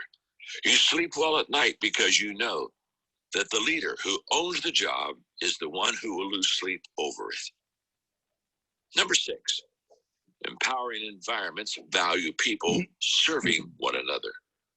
One of the values that we champion in all of my organizations is serving. I want everyone who works with me to serve our clients and to serve each other. I also have that same expectation of myself. Several years ago, Glenn Jackson, co-founder of the Jackson Spalding Communications Marketing Agency in Atlanta, gave a leadership talk at the John Maxwell Company to all the employees. He talked about how he best serves his organization as a founder. His insights were so strong that I asked him to share his thinking in an episode of my monthly growth program called The Executive Circle. He talked about when a high-level leader, in his case, the organization's founder, should step in to serve the organization. He used a baseball analogy to teach us. He said that when the organization is facing a 3-2 count, that's when he should step in. Now, if you're not a baseball fan, I'll explain. A 3-2 count also is called a full count, and that's when the batter has 3 balls and 2 strikes. In that situation, the next pitch will determine if he walks 4 balls, strikes out 3 strikes, hits the ball for an out, or gets a hit and gets on base. In Glenn's organization, in a critical situation, which they call a 3-2 count, then Glenn is happy to step in and help his team. Otherwise, he wants to empower them to make decisions. After that incredible learning experience, my CEO, Mark Cole, and I sat down and discussed how the 3-2 count applied to the 2 of us and our companies. The conclusion? Mark determines if the count is 3-2, and then he asked me to help. Because he is immersed in the daily leading of the organization, it's my job to serve him. Number 7, empowering environments reward production. Do you know what always gets done? Whatever gets rewarded. In today's culture, where everyone gets a trophy for trying, that concept can sometimes get lost. Leaders who create an empowering environment protect and reward the producers. It's always good and right to value everyone. It's always good to praise effort. But the rewards need to be given to those who produce. As Britain's former Prime Minister Winston Churchill said, it's not enough that we do our best. Sometimes we have to do what's required. When rewards are given to productive people, they feel empowered. How I empower my leaders using 10-80-10. One of the best methods of empowerment that I've developed is something I call 10-80-10. It's a way to set people up for success, empower them to perform at a high level, and then ensure that they cross the finish line with a victory. This is really valuable because leadership is like swimming. It can't be learned by reading about it. Leaders become leaders by practicing. So let me explain the first 10%. You've probably heard the phrase, all's well that ends well. It's the title of a play by William Shakespeare. Like many sayings coined by the playwright more than 400 years ago, there's truth in it. But I also believe all's well that begins well. As a leader who has experience, I should help the leaders who work with me to begin well so they have the best chance of ending well. How do I accomplish that? I start them off by doing 5 things. Number 1, I communicate the objective. At the beginning of a project, I communicate the essentials so that the leaders know what they need to do to get the job done. Things such as the vision, which is the head of the project. This tells what must be done. The mission, which is the heart of the project. This tells why it must be done. And the values, which is the soul of the project. This tells the spirit in which it must be done. The one thing I do not communicate is how the job must be done. That's up to those who are actually doing it. I believe in the advice of General George S. Patton, who said, "Never tell people how to do things, tell them what to do, and they will surprise you with their ingenuity." I want my expectations to be clear, but I want others to use creativity to fulfill them. Number 2, I ask questions to help them plan. Few things are better at getting people to think than questions. I've written an entire book on that subject called Good Leaders Ask Great Questions, so I won't say too much about it here. But at the very minimum, I want to emphasize these questions that I like to ask a leader as he begins or she begins the project. For example, what is the potential? This question makes me aware of the upside, and it also gives me insight into the benefits the leader believes success can bring. What are the potential problems? This question makes me aware of the downside and gives me insight into the leader's experience, perception, and thinking process. Do you have any questions? I want to offer the leader as much information and advice as he or she needs. How can I help you? I want my leader to know he or she has my support. In addition, this question gives me a sense of how much that leader wants to rely on me and how much independence he or she desires. The specific task may require additional questions, but you get the idea. The objective is to set your leader up for a win. Number 3, I provide resources. You can't expect people to be successful if they don't have what they need to accomplish their mission. As a leader, I make sure I give them what I know they will need. Will they need more staff? Will they need additional funding? Will they need to try to connect with a mentor? I need to bring my experience to bear and help them. Number 4, I offer encouragement. I believe in people, and my goal as a leader is to help them believe in themselves. I offer encouragement and state my belief in them to help them move from asking themselves, "Can I?" to asking, "How can I?" I do that by reminding people of their strengths and of what they have already accomplished. This gives them handles to my belief in them and gives them the confidence that they can succeed. Number 5, I release them to take ownership. As soon as I believe I've set up leaders for success, I release them to complete the objective, and I encourage them to take ownership of it. I like the way author Jim Collins looks at this in How the Mighty Fall. He wrote, "One notable distinction between wrong people and right people is that the former sees themselves as having jobs while the latter sees themselves as having responsibilities. Every person in a key seat should be able to respond to the question, 'What do you do?' not with a job title, but with a statement of personal responsibility. I'm the one person ultimately responsible for X and for Y." I want my leaders to think of themselves as people who take ultimate responsibility. There are certainly a lot of different ways to release people to take on a challenge. The Center for Organizational Effectiveness created a progressive process for releasing people. It's based on wisdom of knowing what to do, the will to do what needs to be done, and the wherewithal to do it. With these 3 variables in mind, they identified 6 levels of empowerment, moving from least to most empowering. Level 1, look into it, report, I'll decide what to do. Obviously, that's the least empowering. Level 2, look into it, report alternatives with pros and cons, and your recommendation. Level 3, look into it, let me know what you intend to do, but don't do it unless I say yes.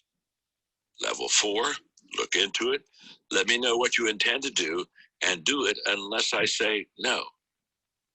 Level 5, take action. Let me know what you did. And then the top level of empowerment, take action, no further contact required. This is a bit mechanical, but It gives an idea of the degrees of independence different leaders might be capable of. Ideally, you want to attract and equip people who are capable of starting on level 4 and coach them all the way up to levels 5 and 6. The middle 80%, where leaders rise up to their potential. Leadership expert Warren Bennis said, leadership is the capacity to translate vision into reality. That's what empowered leaders do.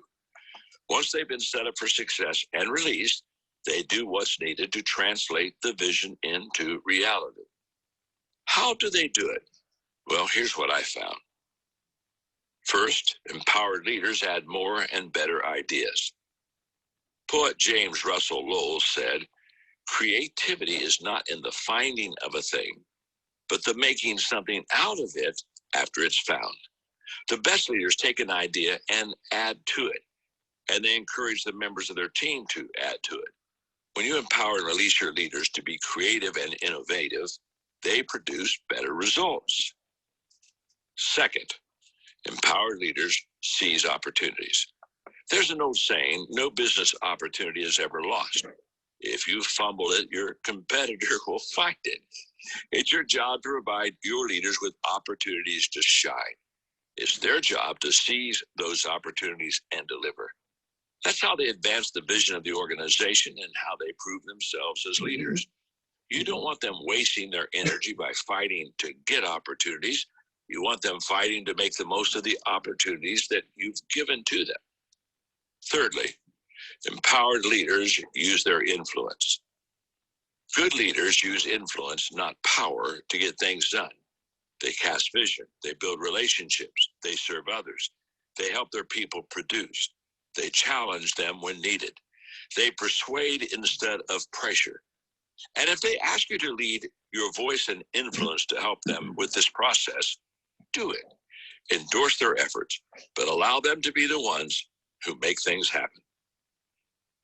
Fourthly, empowered leaders facilitate the success of their teams. Good leaders don't do all the heavy lifting themselves. That's not leading. Instead, they spend a lot of time facilitating. They facilitate meetings. They facilitate the resolution of disagreements. They facilitate problem solving. Why? Because they know that if they facilitate their people's interactions, instead of giving people direction or trying to do it themselves, they will harness the team's best ideas, inspire the most participation, and receive everyone's best efforts. Author, speaker, and communication coach Steve Adubato has said that great facilitation, regardless of the venue, is about creating an open, relaxed, and interactive environment in which all participants feel comfortable asking questions and expressing their views. The ability to facilitate is not something people are born with. Rather, it is something that people have to learn through coaching and practice. It is something that corporations and other organizations must be committed to if they want their meetings, seminars, workshops, or employee conferences to be successful. When you help your leaders develop the craft of facilitation, you not only empower them, but you also help them empower the people working with them. What do I mean by facilitating? Facilitating is two-way communication. It's interactive. It's exploratory. Facilitating is a mode to transfer information and ideas. It's an art form of asking open-ended questions. When done well, facilitating brings the best out of the leader and the people. Because it's interactive, it challenges the leader to lead based upon where the people are at that moment. This enhances his or her leadership. Now let's talk about the last 10%. Remember, 10, 80, 10. The first 10% is about beginning well, and the last 10%, of course, is all's well that ends well. As empowered leaders get ready to take their team across the finish line and complete the project that they've been working on, this is where I get involved again. I want them to win, so I try to do three things. Number one, I add value if I can. Here's one of the things I ask myself at this phase. Is there anything else I can add to this effort that will take it to a higher level or will make sure that we go the distance? If there is, I do it. If I can add value by putting a final touch on the team's effort, I want to do it. I like to think of this as adding the cherry on the top. I don't do this to take away from all the work that they've done. I do it to enhance their efforts for the sake of our clients or customers. Number two, I give recognition to them and to their team. Psychologist William James said the deepest principle of human nature is the craving to be appreciated. I make it a point to praise my leaders and their teams. They deserve the credit, and I want to give it to them. And the timing is important. I try to do it as soon as possible. Often this occurs in private because I want to recognize them while the sweat is still on their brow. However, to maximize recognition, it's best to do it publicly as soon as possible. Number three, I ask questions to help them learn from the experience. One of the most valuable services we can do for our leaders after empowering them is to ask them questions on the back end of the process to help them gain perspective and learn from their successes and failures. So I ask questions such as, how was your experience? Too many leaders finish a task and never assess the process that they went through. They simply dash off to accomplish the next thing. Maybe that's because leaders have a bias for action. By asking this question, I prompt them to stop, think, and assess. They learn from this exercise, and I learn about them from it. If things went poorly, but they say everything went well, I discover that there was a disconnect, and I need to help them become more self-aware. If things went well, but all they see are the negatives, I need to coach them up. The most rewarding conversations reveal both the good and the bad. I love what one of my staff members said during one of these discussions. She said, it was like a first date, a little awkward, but very promising. I asked a question such as, what did you learn? I want every empowered experience of my leaders to be a learning experience. This question prompts leaders to reach for the lesson in both success and failure. As I've always said, experience isn't the best teacher, evaluated experience is. I ask a question, what would you do differently next time? This final question gets leaders thinking proactively. They begin to anticipate how they will apply what they've learned in the future. That's an important growth step. It helps them shift from thinking, I'm glad that's over, to I can't wait until I get to try this again. The 10-80-10 method doesn't work in every situation or with every leader, but it's been highly effective for me. You may want to try it. If you can set people on a good course, release them to achieve in their own way, and then help them learn on the back end, it's a win for everyone. From empowered leader to empowering leader. The staff member I have mentored and empowered the longest in my career is Mark Cole, the CEO of all my companies. Mark started working at one of my organizations 20 years ago, beginning as a salesperson, and worked his way up to the position of vice president. What I've always loved is his heart for people and his ability to build relationships. As I got to know him, I saw his fantastic potential and started coaching and mentoring him. In 2011, I invited him to become my CEO. It's a joy to work with Mark, and he does a fantastic job running my companies. My goal is always to support him and empower him. I'm aware that I have a big personality and strong opinions, so I have to remind myself to step back and release Mark to lead. As time has gone by, that has become easier and easier. My approach to empowering Mark is to let him come to me to discuss decisions that need to be made. We do this almost every day, and Mark describes the pattern that we follow. We identify the issue. John usually allows me to identify the problem or discuss the opportunity, and if I don't see it, he helps me. But we always make sure that we have clarity about what we're going after. We discuss the context. John offers additional context to give me perspective.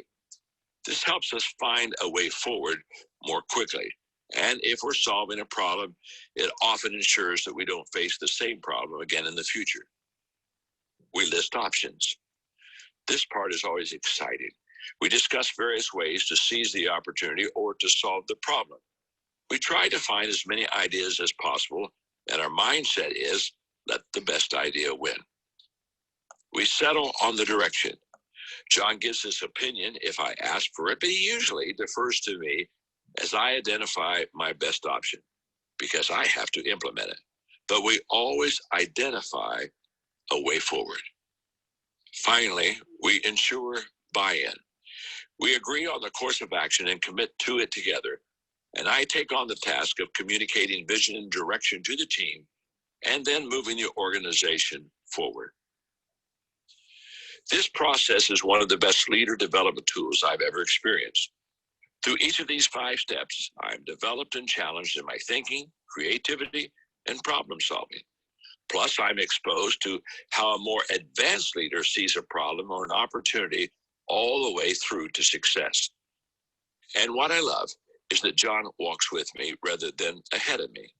Most leaders believe they need to walk ahead to show the way. John walks alongside of me and lets me discover the way with his help. He empowers me and stays available to me as we move forward, serving me even in the small things so that we can accomplish the big things. There are times when Mark and I do not agree, but after we thoroughly talk out an issue, I almost always defer to Mark and empower him to make the final decision. What's wonderful is that Mark doesn't believe he has to win, and neither do I. We do agree that the team has to win. Over the years, Mark and I have come to understand what we need from each other for him to be empowered as a leader. Let me share with you what Mark says he needs from me. 1, proximity. He wants me to be available to him. 2, authenticity. He wants me to be real and speak honestly. 3, respect. He wants me to value his opinions and effort. 4, significance. He wants opportunities to add value to others. 5, belief. He wants me to believe he can lead with excellence. 6, wisdom. He wants me to share the lessons I've learned from difficult experiences. 7, empowerment. He wants me to give him authority as well as responsibility. 8, influence. He wants me to lend my voice when needed. And number 9, platform.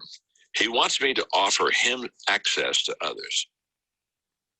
Just as Mark has shared with me what he needs from me, I share with Mark what I want from him.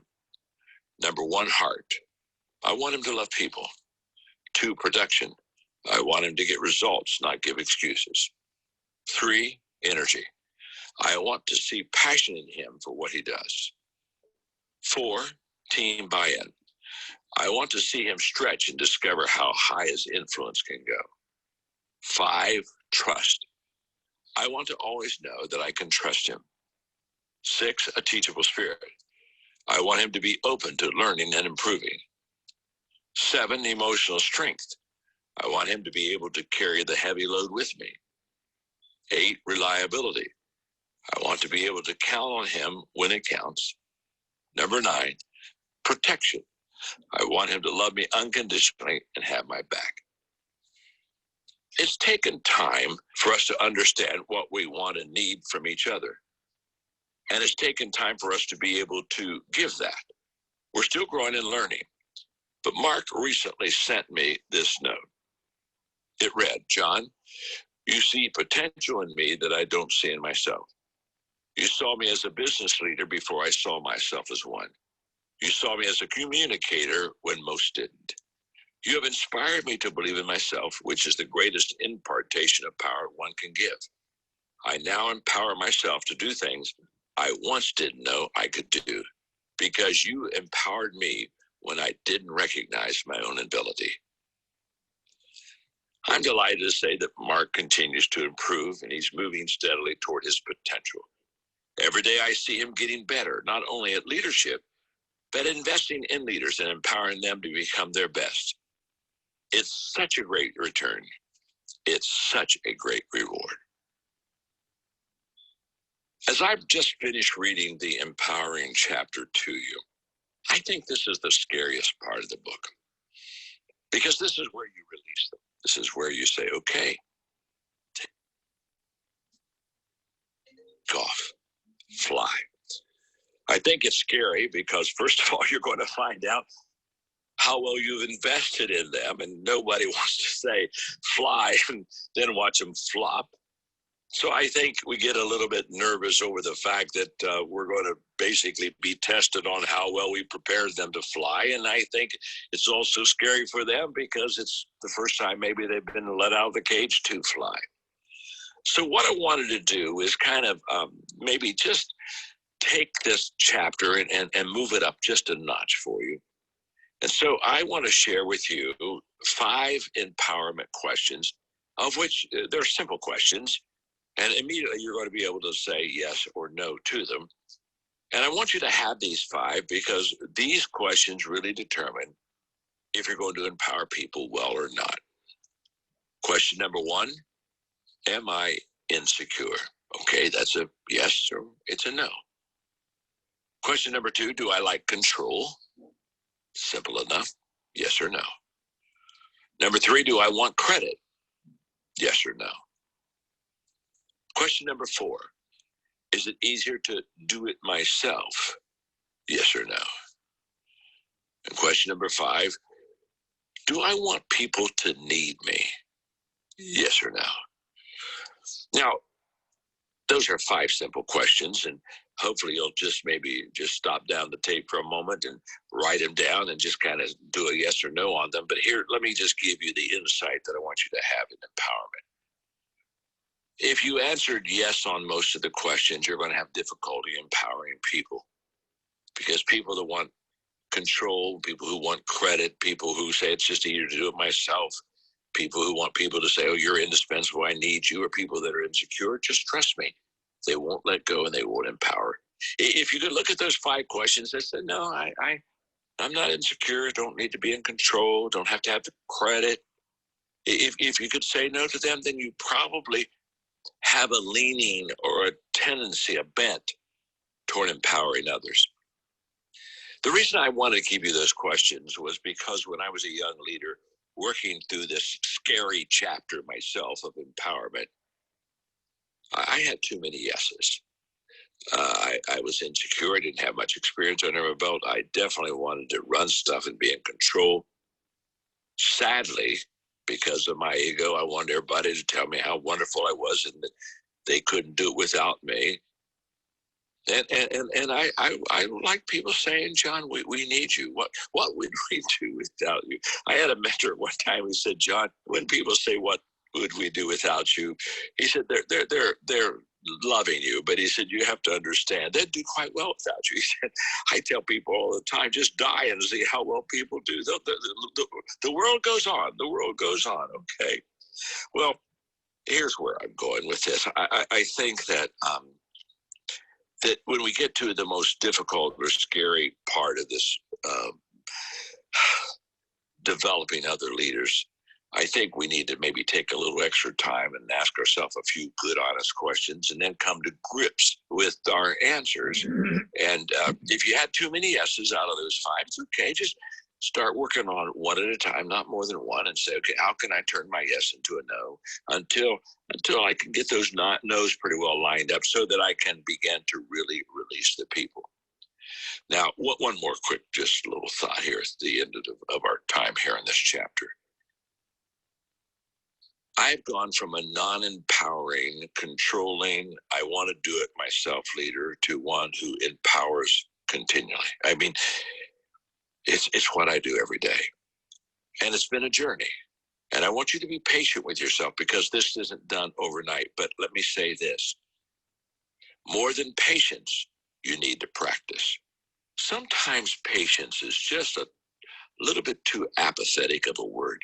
So he said, well, I'm not there yet, and I'm going to have to get some more time. And patience is good. Patience is good. But let me tell you something. With your patience, start practicing empowering. And what you're going to find is this: the more you practice it, the more you value it, and the more that it brings value to you. And that's what I want you to get. I want you to get to that place where all of a sudden you say, wow, it's wonderful when I can do it. It's more wonderful when I empower others to do it. And that's what I want for you. That's why I wrote this book. That's why after reading every chapter, I just talked to you for a moment from my heart. Because you see, listening to words of an author, okay, it'll help you. But I think hearing the heart of the author will take you to a level even higher. So I hope my words are good, but my heart, feel my heart for you. You can do this. I know you can.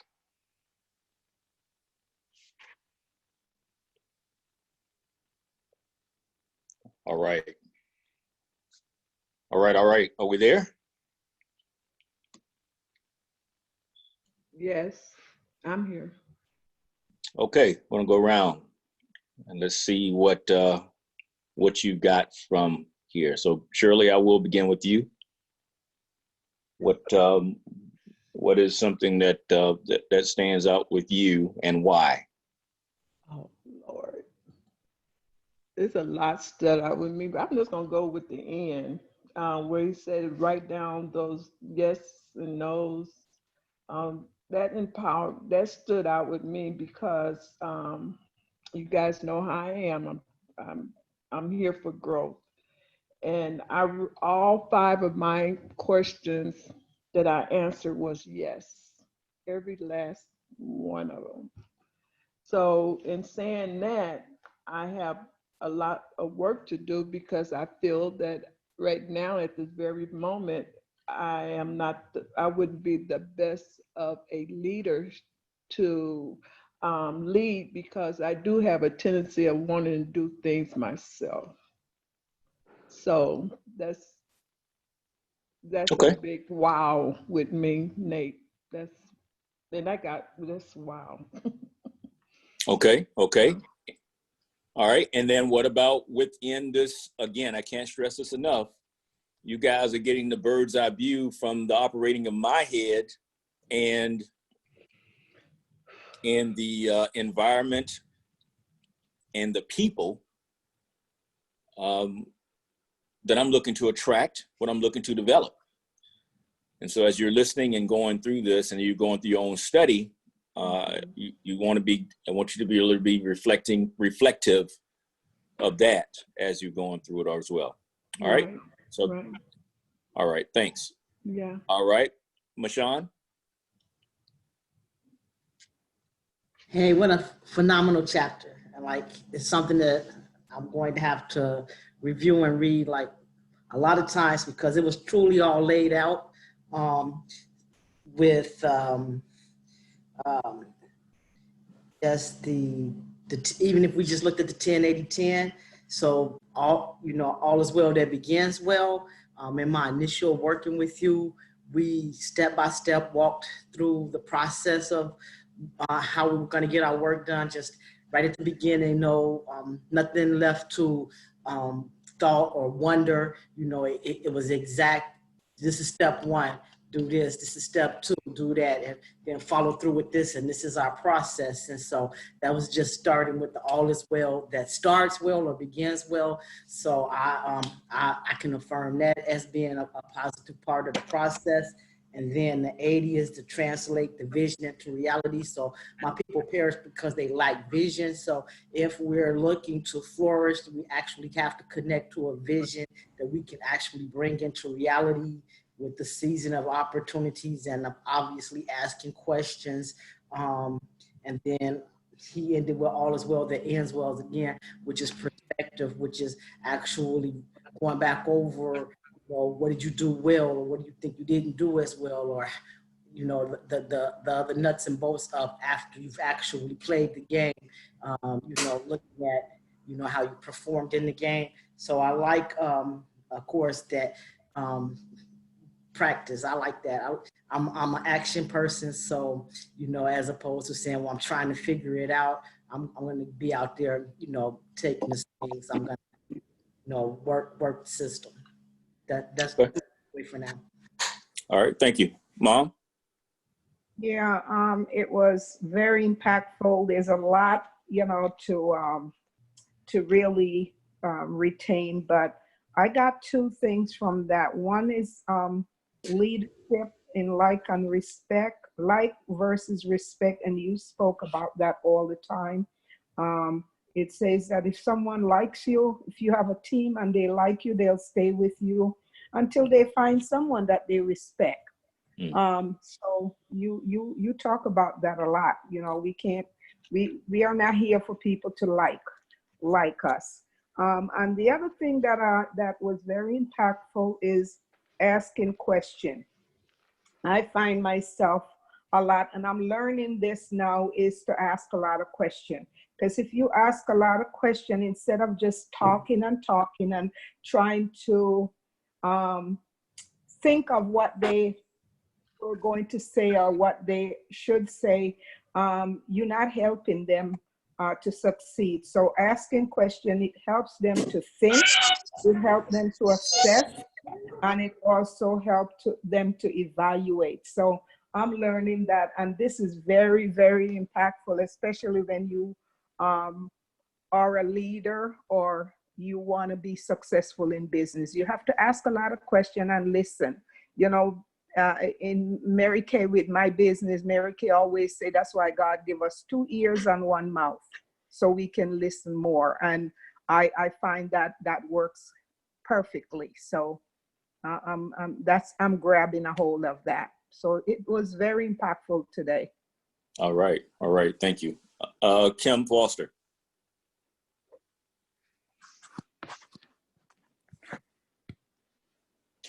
I agree that it was really, really, I don't know, this chapter made me feel a little weird in the beginning, but it was very impactful. It's full of,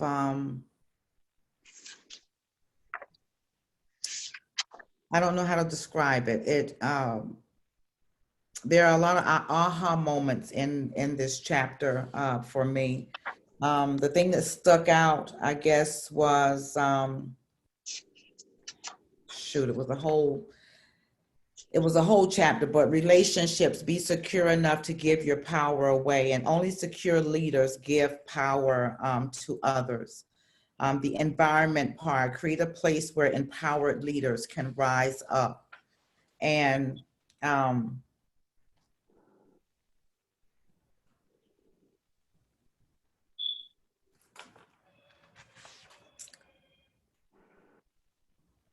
I don't know, this chapter has gotten to me some kind of way. I love the 10-80-10.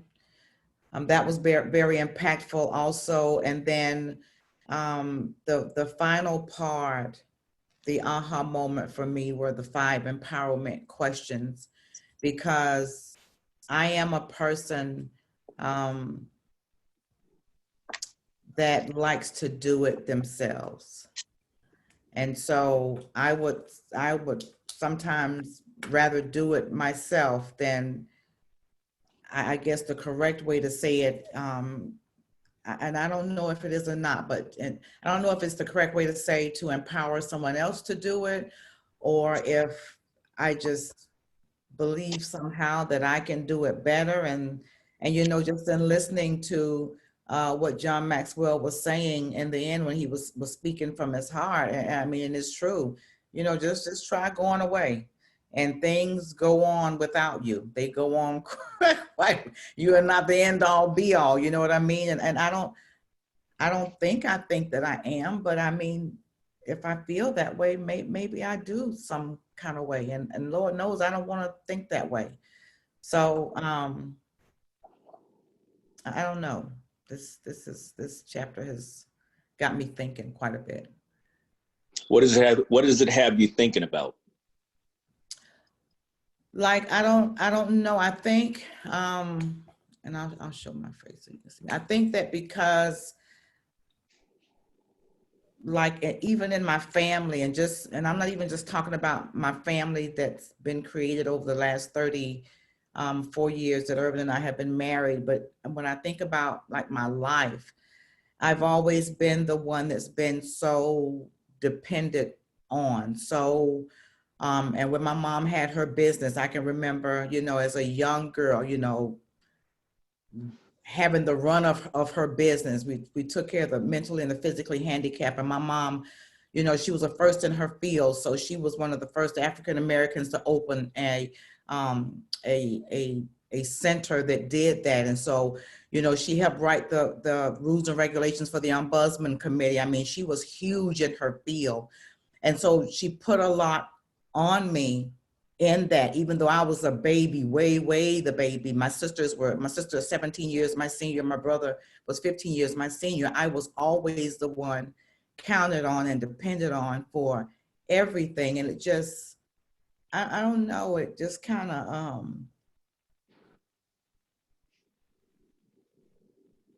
I don't know. I don't know. I don't know. I don't know why it got to me so.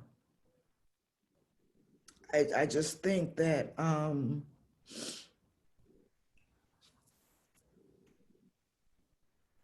in order to really want what's best for people,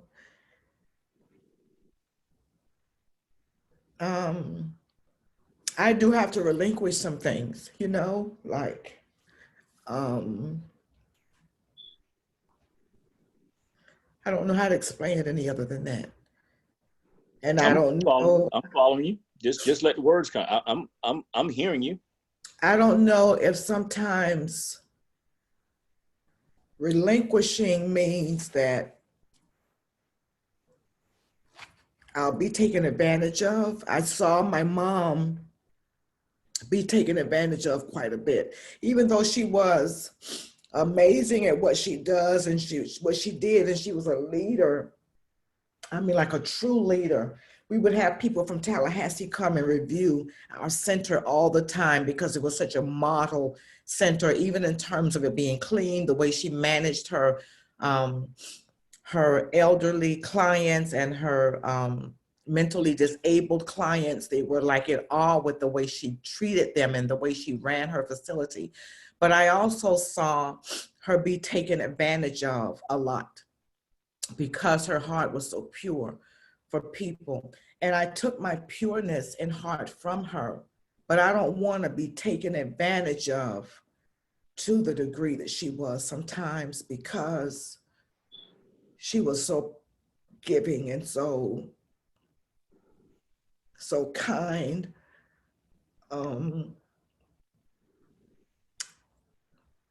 So I don't know if that's a reluctancy for me to relinquish and truly empower people, although I know that it's something deep down that I desire to do.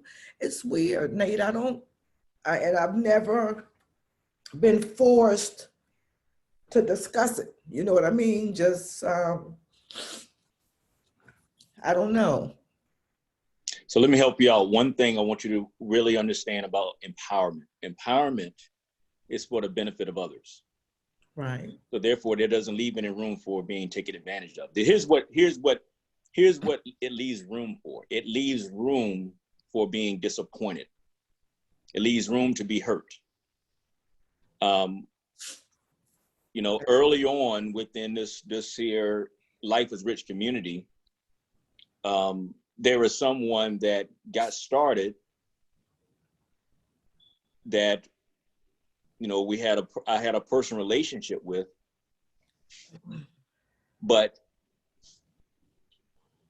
in that relationship, as time moved on, I saw them pull away as a result of someone else. As an empowered leader, that impacted me because, I give my all to you guys. I don't withhold anything because I am secure and I'm pouring it out. But as Maxwell spoke about early on in his career, he did that, and there was someone that broke his trust, right? Right. That's the risk of being an empowering leader.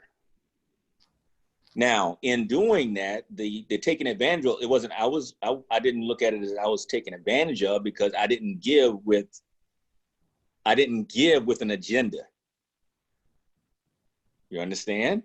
Mm-hmm. If I gave with an expectation, then I'm going to harbor some type of feeling about a person, say, choosing a path that takes them away from that which was being deposited into them. Right?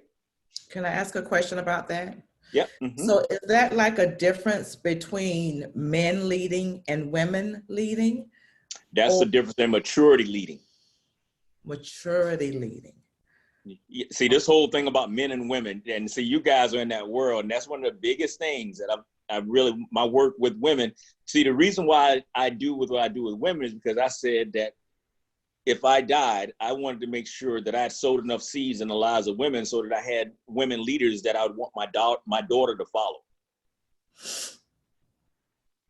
Men and women are not different in regards to leadership, except for how we're socialized and the things that people say to you and speak into lives, whether it's a guy saying be tough or a woman stop being emotional. There are things that program people based on socialization that bring about a stereotype. That's a lie. Mm-hmm. And my working in the field with women is to break that lie. To say that, no, you have all of the acumen, because our Father is the Father. We're the same, right? That whole gender thing is something. No, we're created in God's image. Right. Okay. And so it's just that certain things are just not developed. Mm-hmm. And so when I say maturity leading, that simply means is that to be aware of and then look at emotional intelligence. Mm-hmm. And knowing how to think versus what to think. We all have feelings. This idea of thinking about women have feelings and men don't, that's not true. It's just the thing, what is being emphasized. And all I want to do is all I look to do is say, all of us should be operating from a basis of thinking, which means we're aware. Because the order is our thoughts lead to our feelings, which lead to our actions, which lead to our results. If you ain't thinking and you talking about your feeling, well, that's not something that's sound to operate from. Right. You see? So the empowering others, first thing is takeaway is that's about the gift to someone else. I'm gifting something from me to allow you to grow and to be able to do just as I do, because I'm not coming from a place of lack. You will take advantage of me if I will perceive you as taking advantage of me. If you take from me and then misuse it. Mm-hmm. If you don't value it. If you don't value me. Okay. Right? And so the thing that you may be struggling with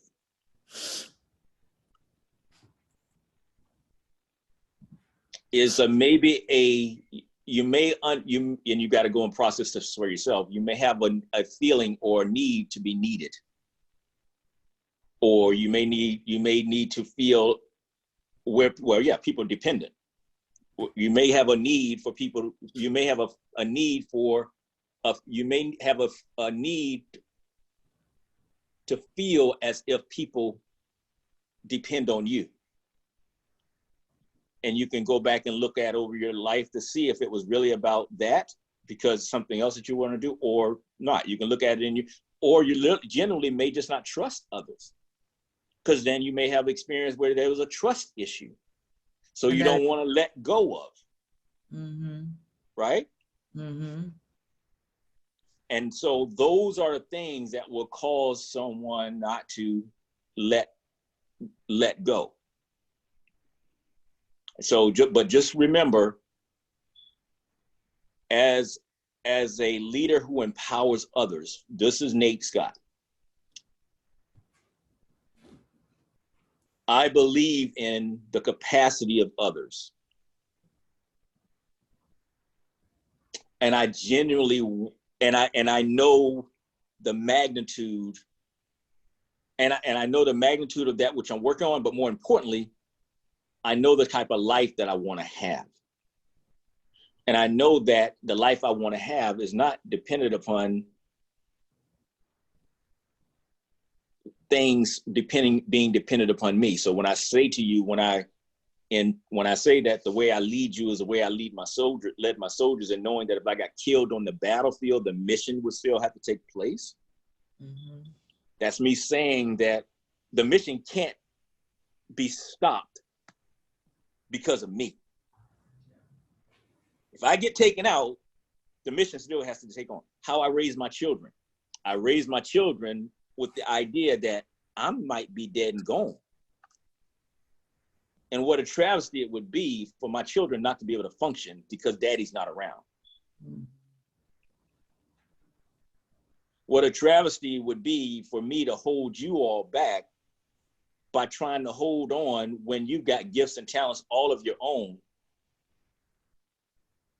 That doesn't allow the mission to continue on. So so that goes back to that thing when I say about begin with the end in mind as well. All right, but no, great question in regards to is that a man or women leadership thing? No, leadership is leadership. Mm-hmm. And that's why I encourage you all. That's what I used to always talk to my wife about when she said, I don't like leading. I don't want to work with men, or, men are different. I'm like, no, what you don't want to do is you don't want to grow as a leader. And you don't recognize that you're a leader, which means that people just need leadership. Mm-hmm. So now the question is, are you willing to do the work so that you have these 3 keys to becoming an empowering leader? Page 106, beginning with number 1, respect. Earn the power of credibility by achieving success. Sometimes what happens is one of the biggest things is, and everybody needs to go through and look at it and say, wait a minute, am I willing to do the work so that I can actually earn the credibility by achieving success? Number 2, relationships, be secure enough to give your power away. Only secure leaders give power to others. Right. Is it about, do you have to check your ego? Mm-hmm. Insecure leaders want to be the center of everything. Are you insecure? Do you think that if somebody else gets the limelight, that from some way, shape, or form takes it away from you? But you know what, Nate? That's just it. I love giving others the limelight, and I love pushing others to go and do and be. So is it that maybe I have issues with some of this and not all of it, or Very likely. And again, we got to make sure we understand where is it that you're empowering, where you actually have control versus where you don't. See, you might be thinking about you like giving people the limelight and all that stuff, but the truth of the matter is, well, are you really giving it to them, or is it something that what control do you have over it? Do you have the ability to withhold it from them?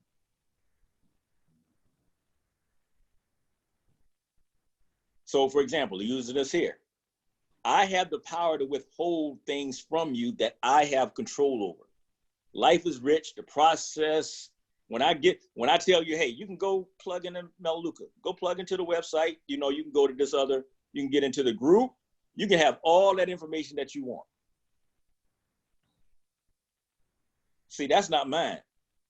I'm just pointing you back to those resources that I know that are generic resources. But the life is rich stuff, the process, the 7-minute video, the things I teach, the things that come out of my mouth, the things that come out of my support, all of that, if I were not empowering, then I wouldn't teach you that which I do. Even like this, I wouldn't have these type of open conversations, unfiltered, like this, because this is the empowering process. Mm-hmm. Does that make sense? It does. So I can control that.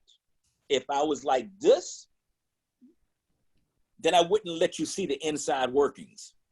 Mm-hmm. I just tell you the information and tell you to go do this thing without the backstory behind it. That's the empowerment. Because I give you in the military, and so in the military, we have what's called a mission statement. And the mission statement is broken down into task and purpose, or purpose and task. Which do you think is most important of the two, purpose or task? And any of you guys can come off the mute. I appreciate you listening in, but just make sure that you understand that this is literally like an open classroom. So what do you think is most important, purpose or task? And why? I say the purpose of the mission. Okay, who's that? Denise. Denise, okay, why? Because if the purpose of the mission fails, it's not being accomplished. You have to know what the purpose is to keep going no matter what. Okay, but why purpose over task? A task is like the activity, but the purpose is the heart of the mission. Love it. Hit it. There you go. Why versus what? See, when you guys ask for a script, and I keep telling you, ain't no script. I need you to get to the heart. I need you to understand the why. Right? Because the task is do it like this. The purpose is, if that messes up, just remember what you're trying to get done. Right? So if we're related to the State of Shopping Club, I'm saying the purpose is you're trying to get a lifetime customer. You're trying to get a lifetime customer, someone that's going to continue to buy something so that you can actually build an income based on them doing that which creates income. I'm going to tell you the way to do it very orderly. Master the orderly, but then once you got the orderly mastered, it's like you can always fall back because the parameters are already in place. You can then, don't forget, now you can go straight to the source because you know the end state that you're looking for. That's why when I say the video is overkill, I'm like, the video is overkill. It's like, why is it even needed? It's like, only thing you're trying to do is get someone to open up their account so they can go inside, walk around, and actually see that they're over 400 products. And they can buy what they actually buy. I was like, it's a store that just opened up. Just tell the person, hey, the store just opened up. Come inside. I've already been in here. There's some stuff you might like. But you can't get to that if you don't understand the purpose. If you're not operating in purpose, you're operating in task, then what you're going to do is some will, some won't. So what? I'm just going through, hey, it's the numbers. I'm going through the numbers. I'm making see? Now you're rushed. Now you're forsaking relationship. Mm-hmm. That's the mindset shift. That's what I'm talking about. Okay? So, anything else? Because that was good. That's good. Okay. Right. Angie.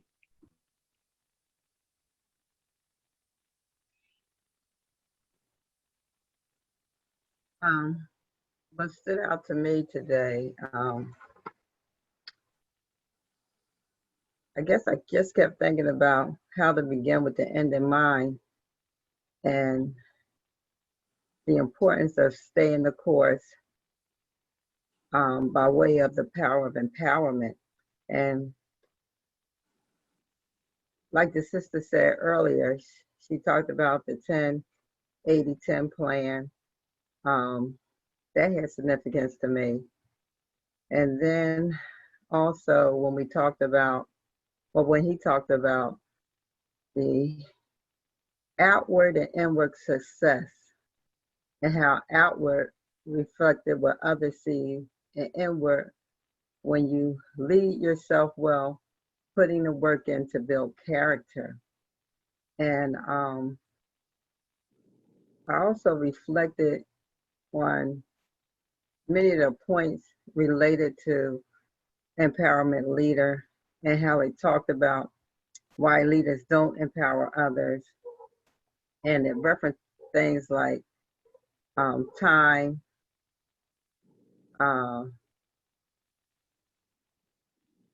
lack of confidence, I do it best. And I just see myself in so many of those points. And I guess, just reflecting on the beginning part of this Zoom, it just made me, look at my own deficits just in this particular area and the things that I need to start working on. But so much of this particular chapter reading brought out a lot of self-reflection, and I'm glad that I was, able to be part of this.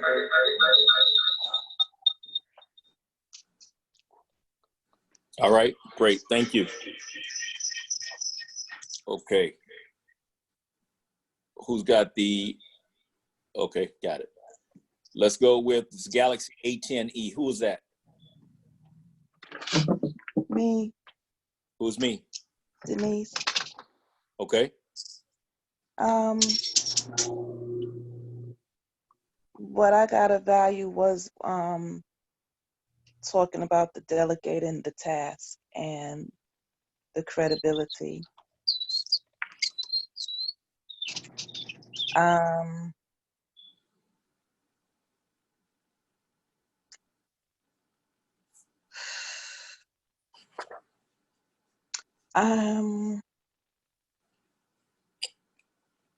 Those two kind of made me cry. I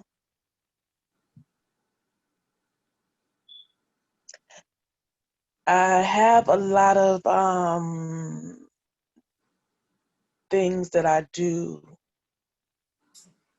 that some things I should delegate to other people to do, but I don't. And it makes a lot of areas in my life more hard. And listening, I think her name is Kim. I kind of identified emotionally when she was sharing her story. For me, I think it's because so much of my power was taken away for so long that now that I'm learning to gain back control of certain things in my life, it's like I feel like I got to do it all.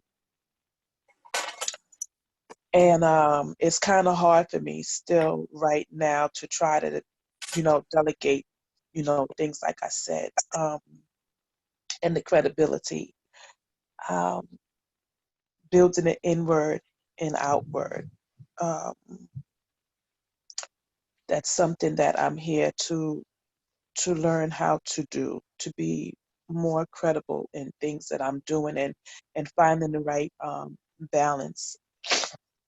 Because I feel that once I establish some sort of real credibility with people, I feel that it'll be more easier for me to connect with people than I have been able to through the course of my lifespan. Okay. So for each and every one of you, chapter 1 of Life is Rich, leadership is the answer. Credibility, the first place for you to develop credibility is with yourself. Yes. You have to evaluate yourself understanding that you're the first person that has to believe you. That means keeping your word to you. That means starting by simply saying, setting a goal or saying that you're going to do something. For example, on this call, I said to Shirley, okay, this is what you say you need to do. This is what you want to do. Okay, let's get that. Let's put something tangible to that. Okay. So on a daily basis, 10 pages a day. Read 10 pages a day and report it back. Steps like that will allow you to start to truly get honest and real about whether or not you will keep your word. That whole word, person of integrity. I know I heard, ladies in the pink world, that's something that y'all, this person is a woman of the word. All that. Okay. That's an example of how you put that into a measurable form right there. That's how you start to look at a standard. So that then in turn, you look in the mirror and you're really like, yo, it ain't about other people. Outside looking in, this is what I'm presenting. And then you got to then make a decision to change it. Whatever it is. The point is, it begins with you. Everything first before it begins with you. If you do that, then those other things that other people be looking at, they be looking at the same thing you're looking at. And then you can trust that they'll come to the same conclusion. Like, for example, on my end, I know that I'm a person of character. I know that I'm dependable.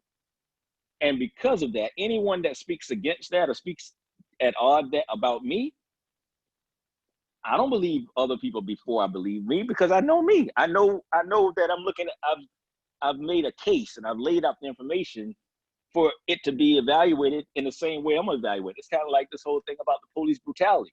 I'm like, yo, if you show me what happened, and I'm looking at the same information, we shouldn't be debating anything. We should not be in odds about this because it's right here.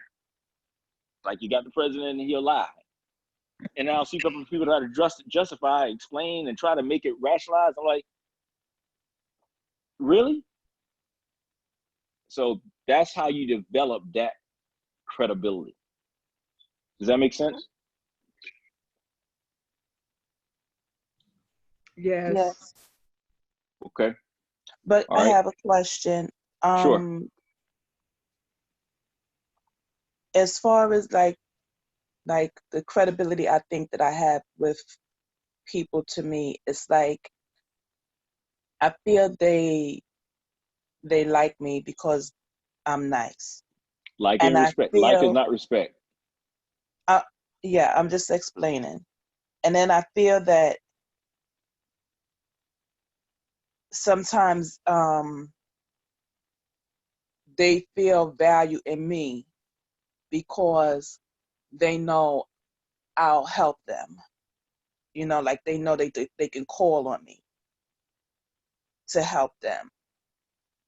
And that's where I feel the credibility is, because if I'm talking to them like about problems or things like that, I feel they're okay. But when it comes down to other things, I don't see where they find maybe the value in what I'm saying to them. Well, because it's so more of what they're gonna get out of me. Like, yeah. So let's Denise will be come clear help about. me decorate. Denise will help me cook, or Denise will help me set the house up for a party. You know what I'm saying? So listen to what you're saying. Be mindful of what your words are, because you're saying it and you're painting a picture of it, of the relationship. Yeah. And that's not credibility. Right. What you're talking. Okay, so if you're saying right, then there's no explanation needed, because that's not going to get you closer to what we're talking about. Recognize it for what it is, and recognize that value. This is how you know when somebody value that which you're giving to them. If they're willing to pay. Okay. Value is when there is a willingness to compensate you for that which you're giving to them. If they need to clean and they're willing and they're called on you to help them to clean, Okay, well, they pay you, or are they using you? Okay, they want to just listen to you because you think they value, because you'll listen to them and you'll help them out. Okay, what would they pay you? So be clear about how credibility is measurable and when it becomes real. Okay, so I stress it once again. You don't have credibility in all areas of life. I don't have credibility in all areas of my life. But what you can have, but your character can be, but your character ends up being something that's credible, that applies to all areas of your life. Does that make sense? Yes. Those characteristics, those traits that make you a viable candidate to call upon when someone is trying to do something significant, is a reflection of the credibility that you have.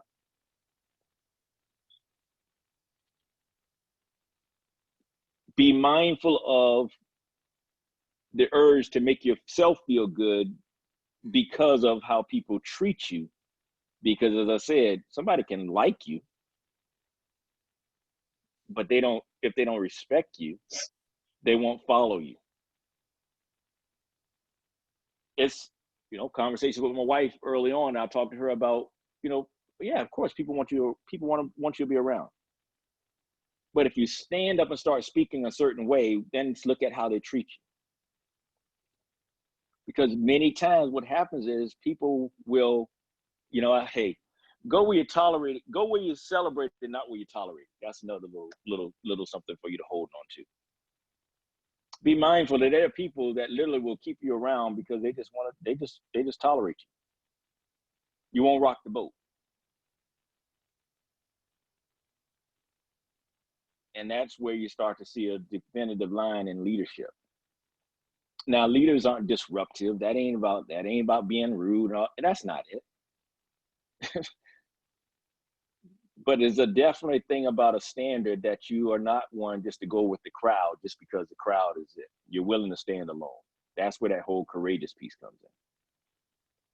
All right. But just like I said, hopefully you got the book, do some reading, reflecting, and keep working through that. But just know that whole credibility piece, if you hone in on just that, and that's what I want everybody to hone in on. Leadership begins with yourself. As you're looking through this thing, start first, hold up the mirror, and then be honest about where it is that you got to put the work in, and look at it from the standpoint of, why should somebody follow you? Are you the leader that you would follow? And then look at those things of why yes is the answer to that, as well as why no is the answer to that. And that will pay major dividends. All right, who have I? It's Val.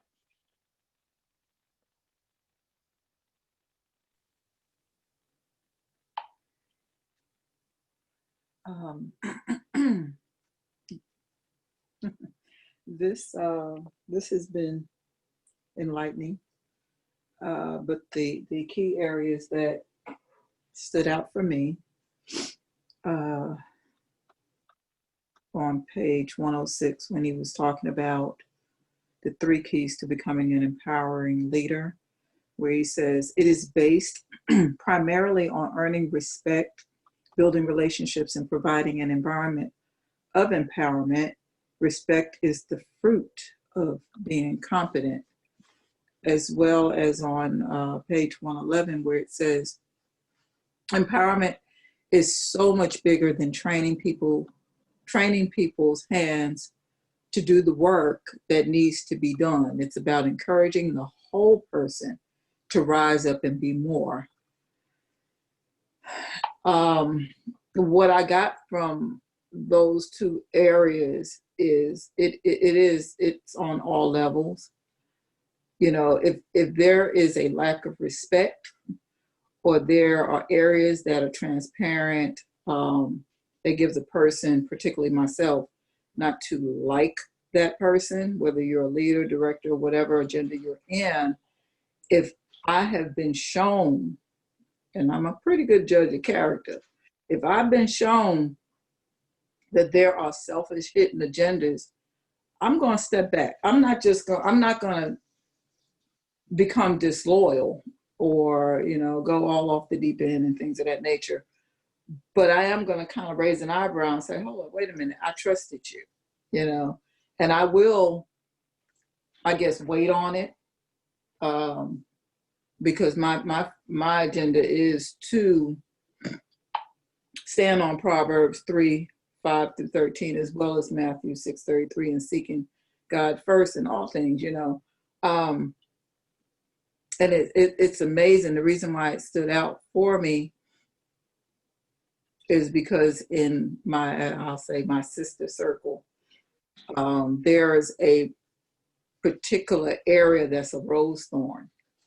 And in that area, we're trained to be loyal and trained to be women of integrity and to always be in your happy place. You're always happy. You just got to always be happy. You got to be positive. But life is life. And when things do occur, you should be able to walk it out, talk it out, But because there are quite a few that are on this happy place, they disregard, and they've shown me in areas of their disloyalty that they're out for self. And that's where the lack of respect comes in. That's where the disliking. But even in the midst of all of that, even in the midst of all of that,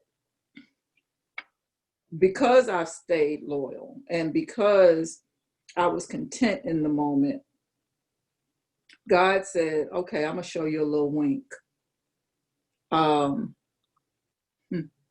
Because you stood on Proverbs 3 and Matthew 6:33, I'm going to give you the mentor you're looking for. Even though you didn't, because you didn't step out, because you didn't go against the grain. And I honestly, in all honesty, I was there. I was saying to myself, I need a winning coach. I need a mentor.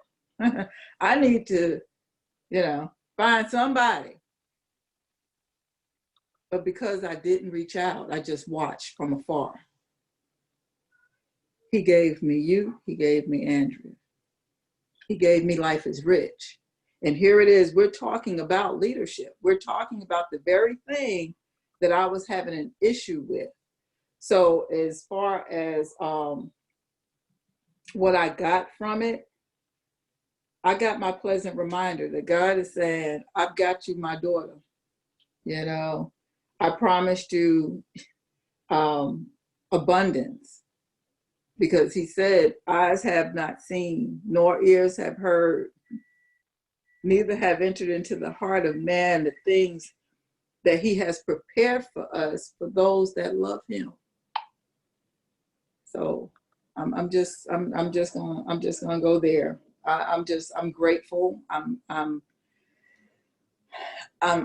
excited about the enlightenment on how to deal.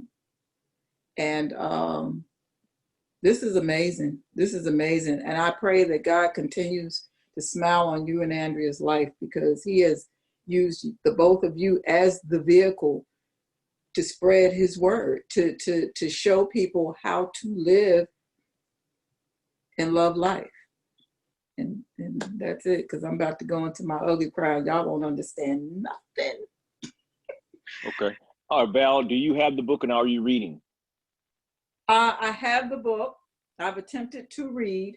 Okay. I mean, you ain't got to go with an explanation. I just wanted really, that's really it. You know what you know what you're doing. You know what you're not doing. But that's the part. That's for everybody. I asked her the question, but I really I'm asking it for everybody. If you got it, then I'm just opening it up. It's kind of like most people don't actually open up the Bible. So once again, reading is not something that people do, but just know leaders are readers. And more importantly, if you read, then you are better armed for me to help you to learn. All right, let's see. Who else do I have? I see you, Boncella. Welcome. And I don't know where you're in, but what did you get of value from where we're at? Good afternoon, everyone. What I got out of where we are is I don't have that book yet. I just got the Life is Rich book yesterday, but I do plan on getting it. But the 7 points that he had put out there within being a good leader, I enjoyed those, as well as What does enjoy mean? That's not the word we use. What did you get of value and why? what I got of value was that I have to, the different steps that I have to take of being a good leader. I don't have my paper. I didn't write it down. Okay. Well, we don't need to wing it. We got, just continue to listen. And I encourage you to, definitely catch up. Definitely get the book, because that's the way you maximize it. So, but great to have you on. Thank you. Yes, thank you. All right. Who else we have that I haven't called on? Andrew, I don't know if you were listening or what. Okay, got it. All right.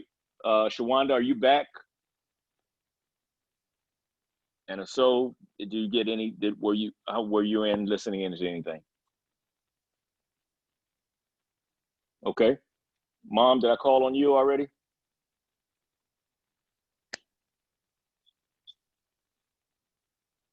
Mom, did I call you already?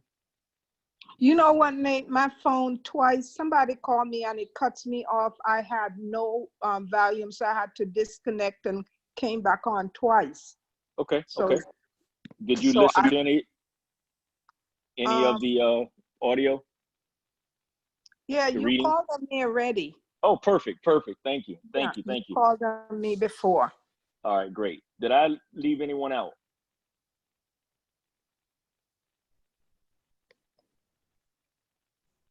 Okay. Okay, got it. All right, cool. So,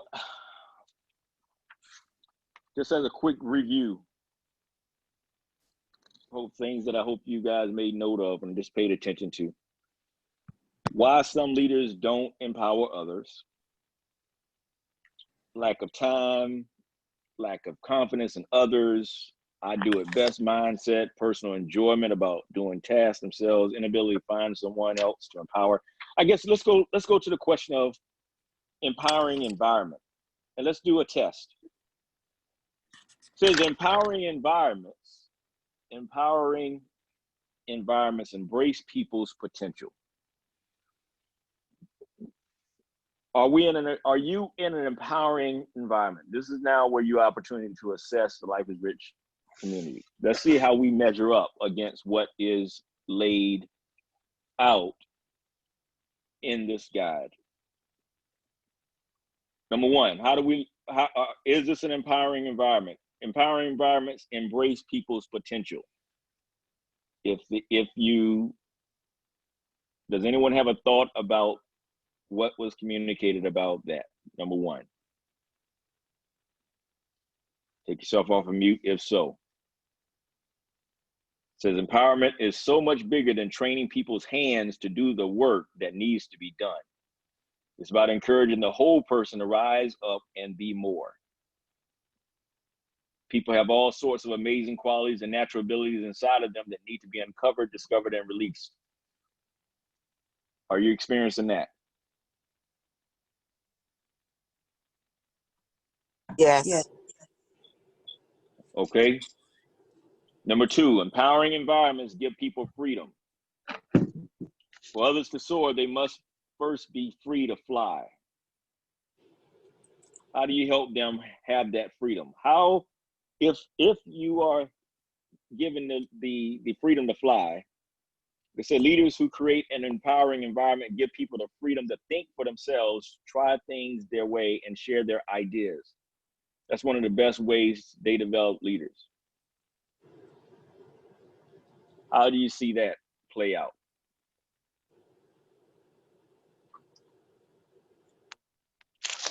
For me, I've seen it play out during my first couple of days to maybe a week or so, when you guided me through the process of the presentation.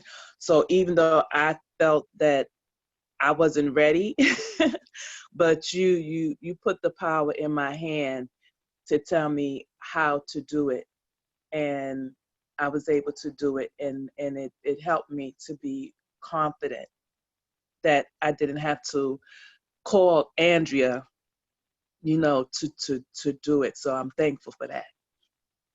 That's the joy right there. That's the expectation. That's when you know whether or not you are doing something that, again, remember I told you, it's for the benefit of the other person. The desired outcome, who doesn't want more confidence? Why wouldn't you want the people who you're serving to be more confident? And how do you help them to become more confident if you're doing everything for them? Empowering environment. Empowering environments encourage collaboration. Empowering environments do more than promote cooperation, which is working together agreeably. They encourage collaboration, which is working together aggressively.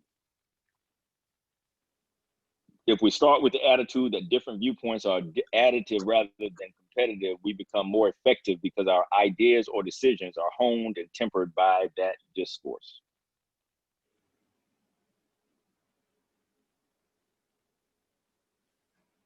Where do you see that? Collaboration being encouraged. For me, I see it in the FPU when we're working on an assignment and you put us in groups for us to work out a problem. Okay, great, thank you. Anyone else? Yeah, this is Angie. I see it in the way you communicate to us through like Telegram, and how you keep the mission before us.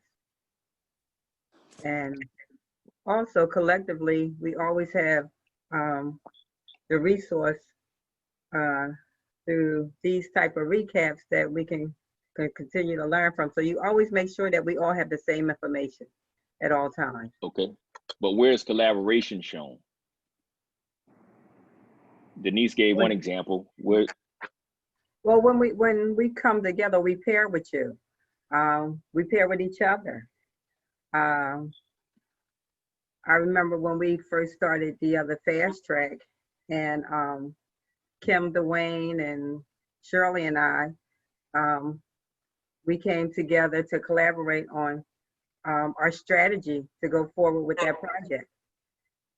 That's it. That's an example. There you go. There you go. Empowering environments welcome accountability. Giving leaders the freedom to act, but neglecting to make them accountable for their actions can create chaos. Authority and accountability always need to walk hand in hand. Empowerment means you have the freedom to act. It also means you are accountable for the results. When we give freedom to leaders, we need to let them know they are accountable to produce results and to be consistent. Some people believe that credibility is earned after it has been demonstrated once. That's not true. Consistent competence must be renewed daily in everything we do, and every leader needs to acknowledge that no one ever arrives at a place where he or she no longer needs to be accountable. People always produce better results when they are held accountable.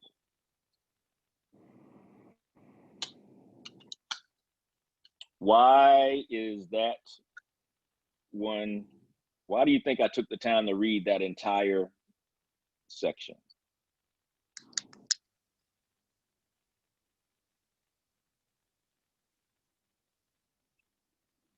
This is Shirley. I believe you read that entire section because this is what I'm going through now. I'm being accountable, not only to myself, but like you said, to my, to the group. And so that's why. Okay, I need substance. You said something back to me, but what does that mean? How does that play out? Why is that particular? Because that's helping me to grow and helping me to be a better leader, because I'm accountable to and doing the things that I am liking of. Okay, all right. Anyone else? How does that play out? And how different is that from maybe other environments you've participated in? How much of a shock has accountability been to your system? Be honest. Are you talking to me? Nope, Oh. You can go on mute. Anyone else?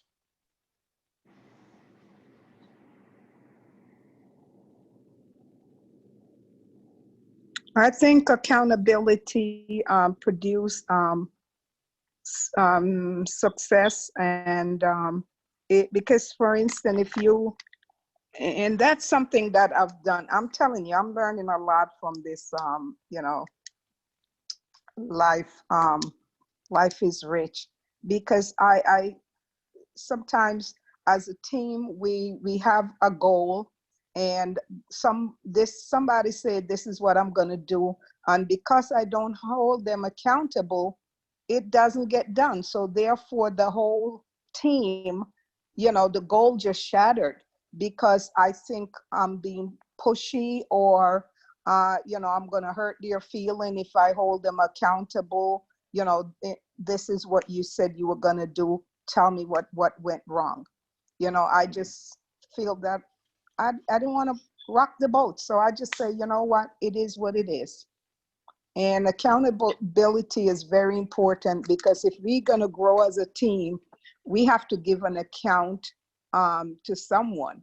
And accountability is important, because you set up a lot of standards, you put things in place for us to be successful. And if I say I want to be a director 1, director 2, whatever, and that's what I want, and that's what I tell you, but I'm not doing my part, that's not accountable. So all right, there you go. So important.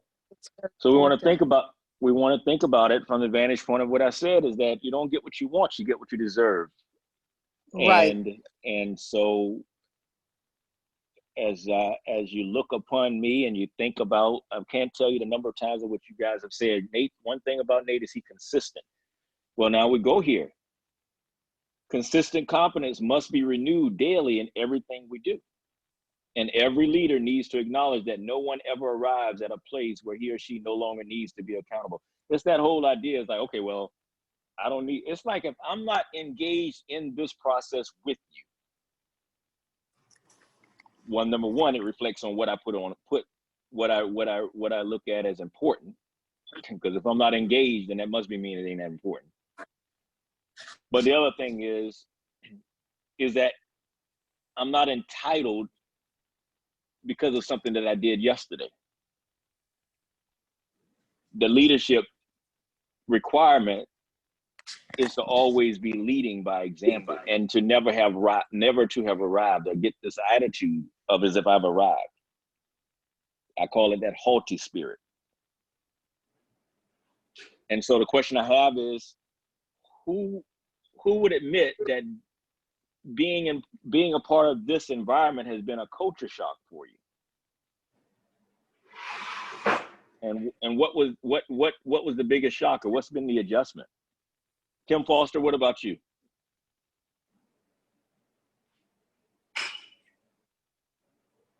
If you're there, you're on mute. Okay, moving on. Number 5, empowering environments give people ownership. Do you feel like you've been given ownership?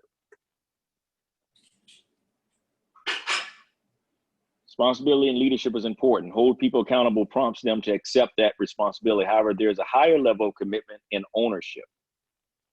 Do you feel like I've given you ownership of this community and the culture and the values and the things that we do? Do you feel like that you have a part to play in it?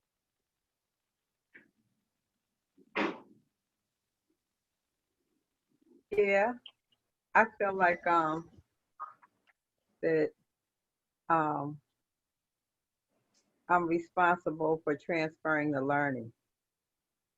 Because I think I feel that all the time. Like I said, when we had the Zoom meetings, when we had the little conference call, so much of what you have taught us comes out naturally. And I think your earlier question said something about the culture. Was this culture shocking to me or something? And I think it was shocking, but it was a good shock because the authenticity of it allowed me to be accountable, and the accountability was consistent. You didn't just have me be accountable like 1 or 2 times and then drop the ball. Throughout the process, even this process, every Zoom you present, you hold each and every one of us accountable. You don't skip over any names. You make sure that everybody's inclusive in the dialogue and that they're getting value. And in me, I guess speaking for myself, the value that I get, I now have the ability to own it and share it. So I do feel a sense of ownership. Okay. All right. Empowering environments value people serving one another. One of the values we champion in all of my organizations is serving. I want everyone who works with me to serve our clients and to serve each other. Have you heard that consistent? Have you seen that play out? Has that been stressed as something of importance within my leadership?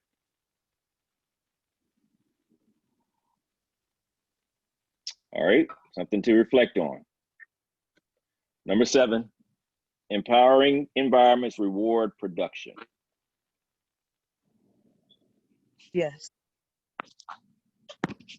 It's not enough that we do our best. Sometimes we have to do what's required. When rewards are given to productive people, they feel empowered. Yes. Do you see that importance of celebration? Okay, I got you. Thank you, Denise. Okay. All right. So that's it. I'm not going to go back through line by line.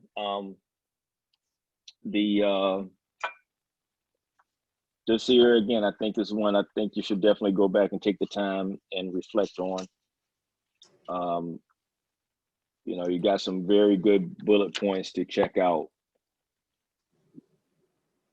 I ask questions to help them plan. It's the kind of ways you can go back and see whether or not you've experienced this as a model for leadership. It's one thing for me to teach you or tell you something, but we go through this book. It's kind of, again, a report card. It's a way to evaluate. Yes, Vanzella? Yes, I apologize, but what book is it that you're reading from right now? Okay, Vanzella, text REAL to dial number so you can get the information. Okay, thank you. Sure. Number 2, ask questions to help them to plan. Number 1, I communicate the objective. Okay, so there we go. Things that you can go back and review and kind of assess. Do I communicate the objective? Do I ask questions to help you plan? Do I provide you resources? Do I offer encouragement? Do I release you to take ownership?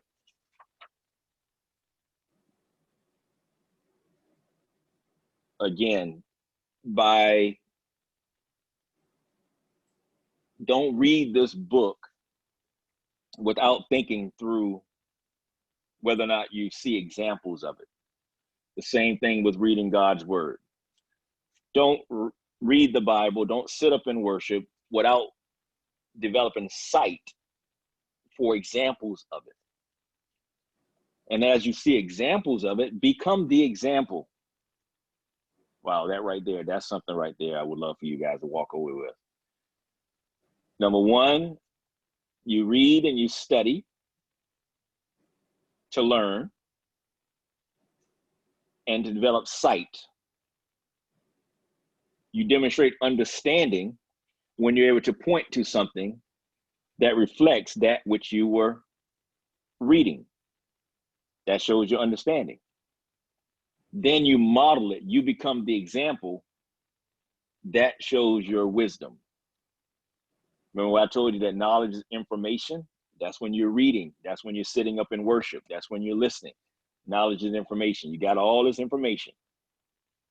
Understanding, comprehension is, knowledge is information. Understanding is comprehension.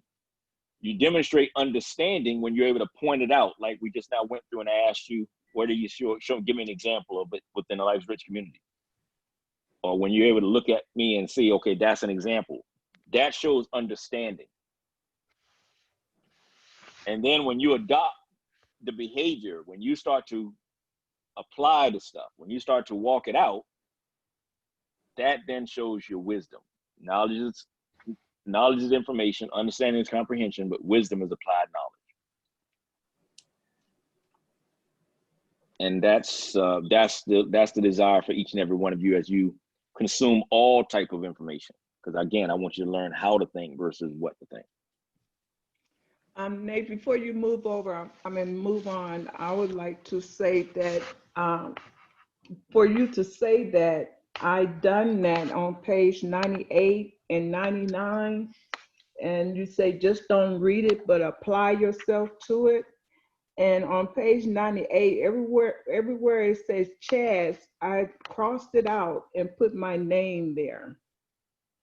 Everywhere it says Chaz, and I'm reading this, and I go back and read it, and I read it more than twice because I want to get it in my heart. I want to learn this as well as follow it. And then on page 99, the last where it says Mark and I are so happy with Chad, I put Nate and Andrea is so happy with Shirley.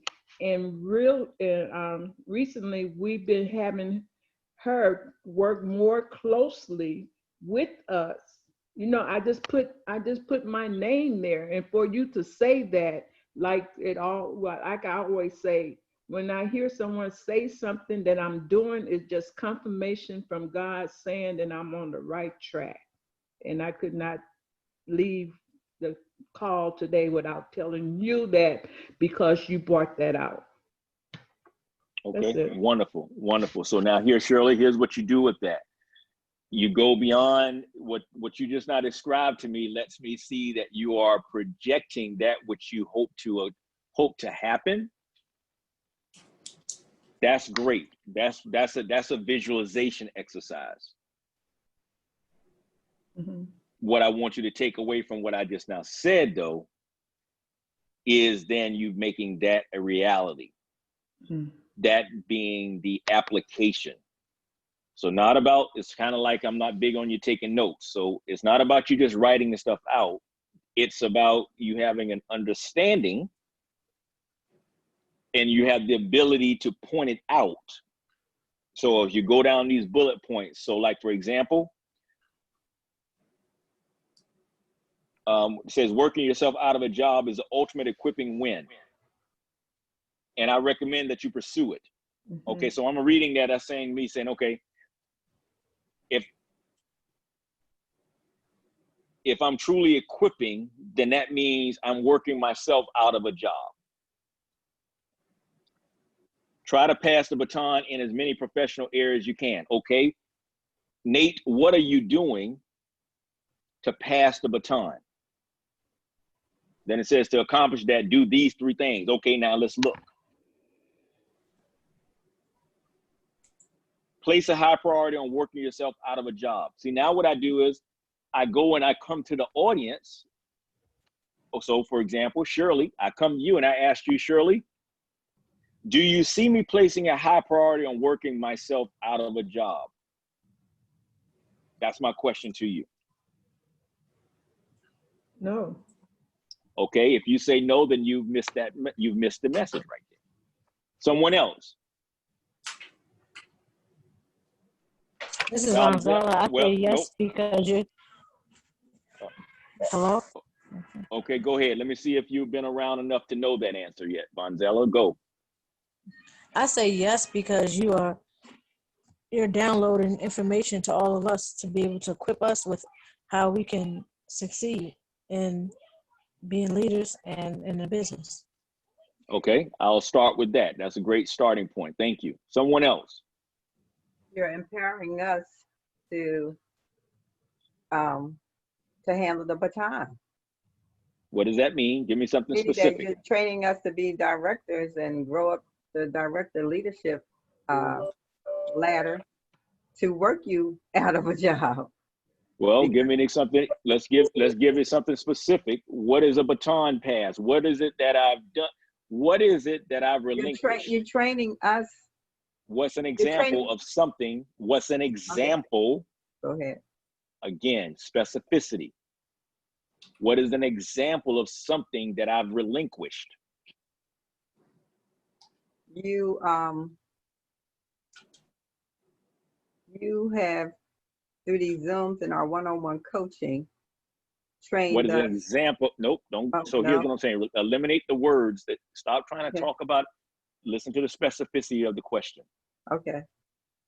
And this is, again, this is great. This is, as I ask these questions to Angie in this mode and you guys listen in, I want you to really start to really pay attention of when I repeat things or what am I honing in on, because it's that's one of the things that you want to develop more into.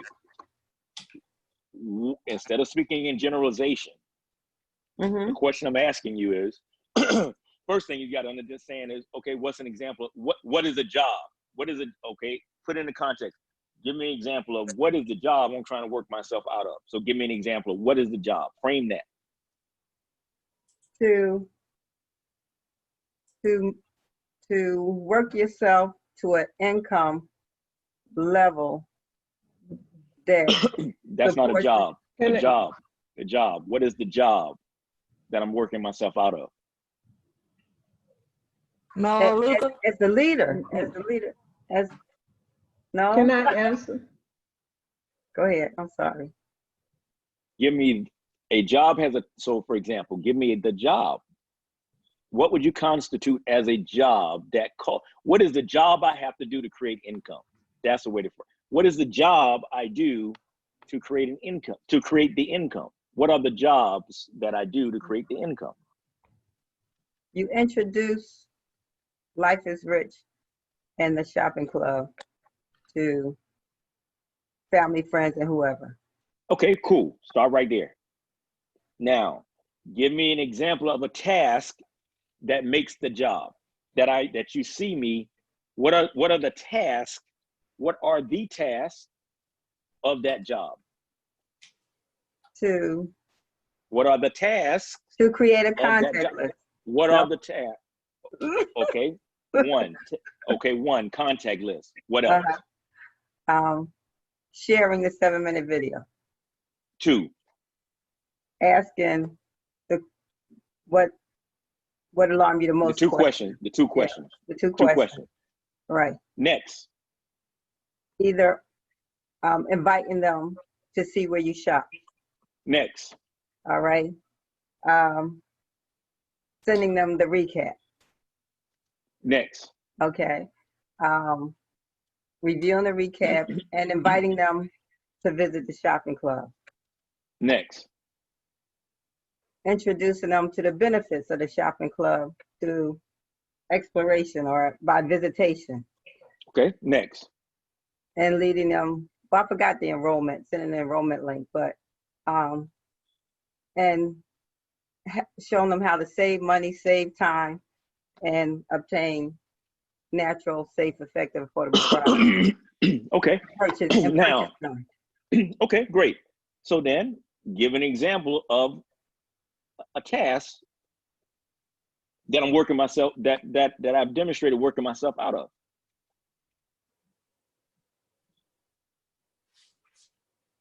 I guess I'm saying all the tasks prior. Okay, how? As well as all the tasks prior, as well as even the training that you give us through the Financial Peace University. Okay, well, no, let's stay right here. Let's stay right here. We ain't got to have all of those stuff. Let's stay focused. Okay, I'm coming. And Okay, referring others after that.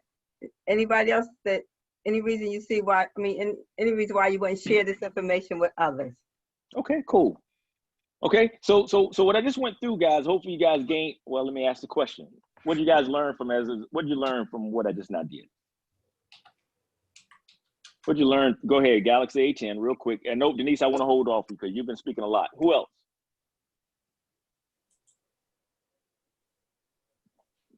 What you learn? Learn how to. Vonzella, you hold off.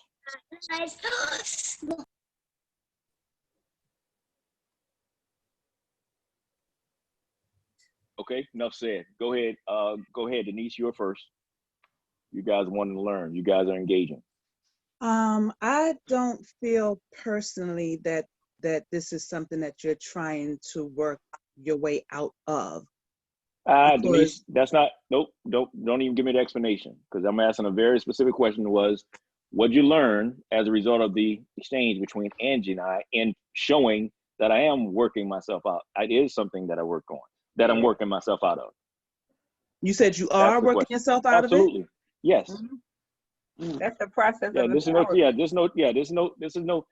no trick question stuff. Yeah, this is no overthinking and critical, nah. You working yourself out of it so we can follow your footsteps and learn and teaching others. No, what did you learn from the experience between Angie and I just now? What did you learn through that exercise, that exchange, and me working specifically with Angie and laying out just now? Val, I see you off mute. Go ahead. What I learned was that at the end of the day, wherever you go, there are rules and regulations, whether it be on a job or you're working for yourself, and there's a playbook that you have to go by. So if you're going by the playbook and the rules and regulations and you're doing them in that particular order, which we know you have our best interests at heart and what you have is valuable, we're going to play by the rules. We're going to go. Okay, you guys, too much. Nope, too much. Playing by the rules, all that stuff sounds very painful. Well, it ain't no. So let me just go ahead. Let me just give you the answer. Stop. I don't want to go to that time consuming. What you should have taken from that just now was this. Number one, I showed you that I was reading a book, and what you guys are reading as well. Mm. I, in turn,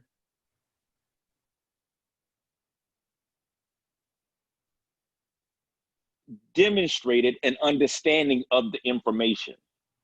Mm. To then point to the practical application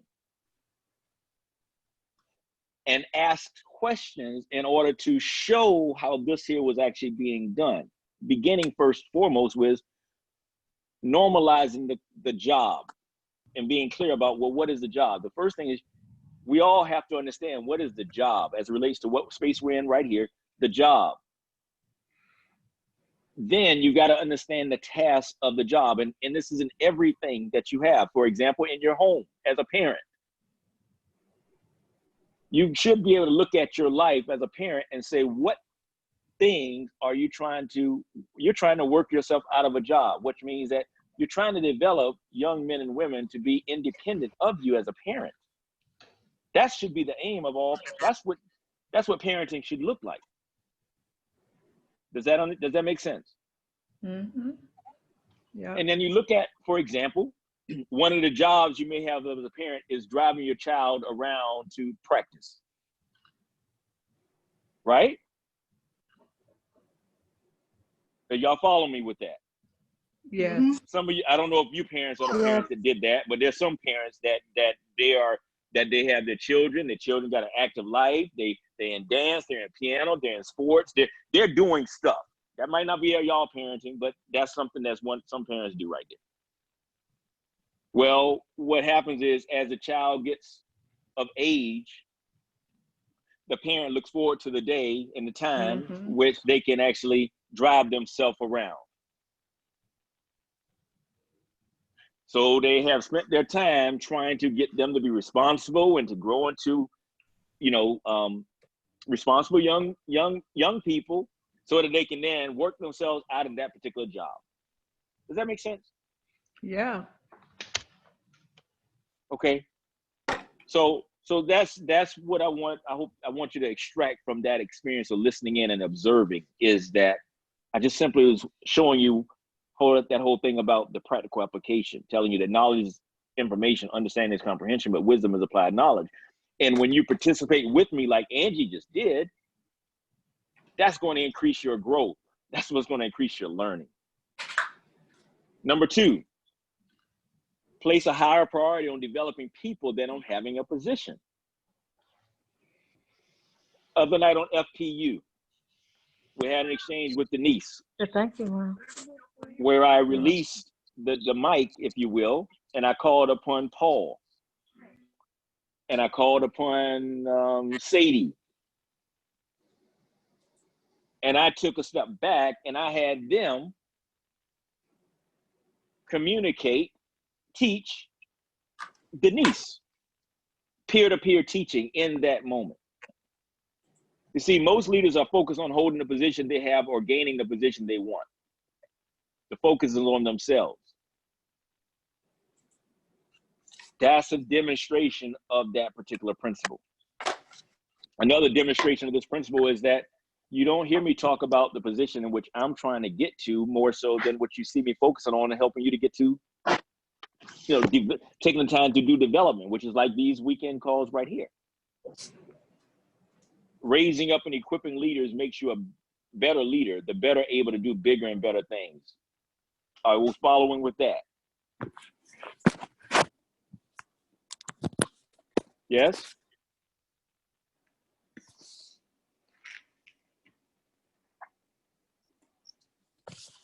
I'm not moving until I know whether or not you got that particular piece.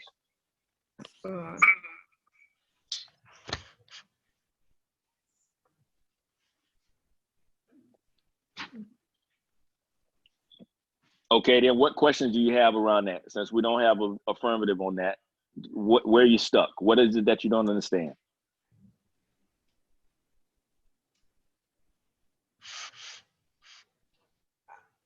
You repeat the question again, Nate? Nope, I got your voice. Is that the same issue for all of you? Are y'all wiped out? No, I was on mute before. I couldn't say yes. I was gonna say yes, but I was on mute, and then you went on. So Okay, so yes for you, and anyone else following along, tracking, understanding. I think that the way that you are working to develop leaders by spending time on sharing this particular book, Empowering Leaders, shows your effort into allowing people to begin to understand the method of becoming a leader, and then thereby taking your place as the leader. That's what I see from this. Thank you. Appreciate that, Mashawn. I think that's accurate. Good enough. Number 3, place a higher priority on succession than on security. Too many people in leadership positions are looking for security, but leadership is never about holding fast. It's about moving forward. That's why I used to tell my staff, work yourself out of your job. A candle loses nothing by lighting another candle. There's more to it than that. I wanted them to learn that a candle gains something by lighting another candle, and that is more light. The position doesn't make the leader makes the position. All right?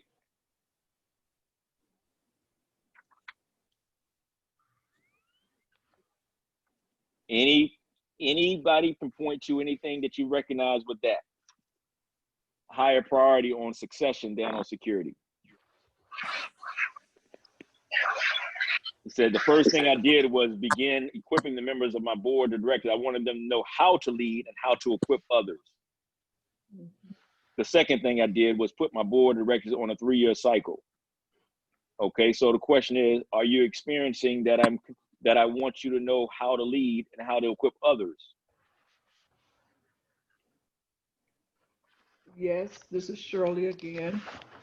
Because not on the 3-year cycle, you put us on a 3-month cycle, like you restart that fast track, reset the fast track. Okay.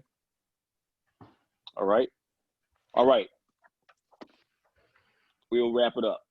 So just round the horn real quick and I will be done. Mom, if you would, what's your statement of value from today? Oh, sure. Well, my statement of value is that in order to grow, you have to put yourself in the right place and be willing to learn. I also go back to, I think, one of the young men a couple weeks back that says the OPK, use other people's information, knowledge. Knowledge. Mm-hmm. Yeah, knowledge. So, you know, by just being on, and I mean, you have to, if you want more, you have to give more. And giving your time to learn, it shows that you want to learn more, and also that's value. You know, that's value. I'm getting a lot of value out of just being on the call as often as I can. And my takeaway is that you're a great leader, teacher, and we just have to follow the steps. You know, you put it out there, and it's for us to take it and run with it. And if we don't, it's not on you, because Okay. you give it. Awesome. All right, Shirley.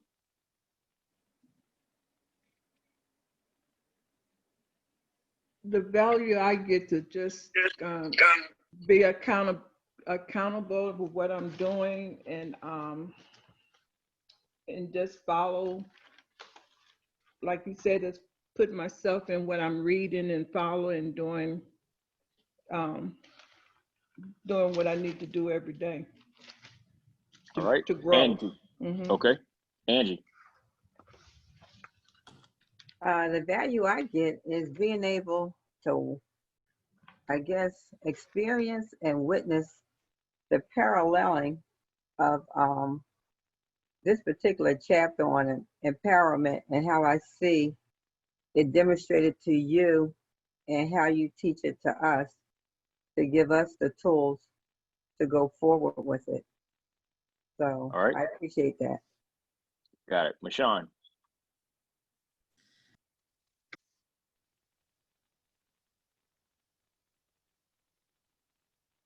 You're on mute. Okay, I'm sorry. Okay, you can hear me now.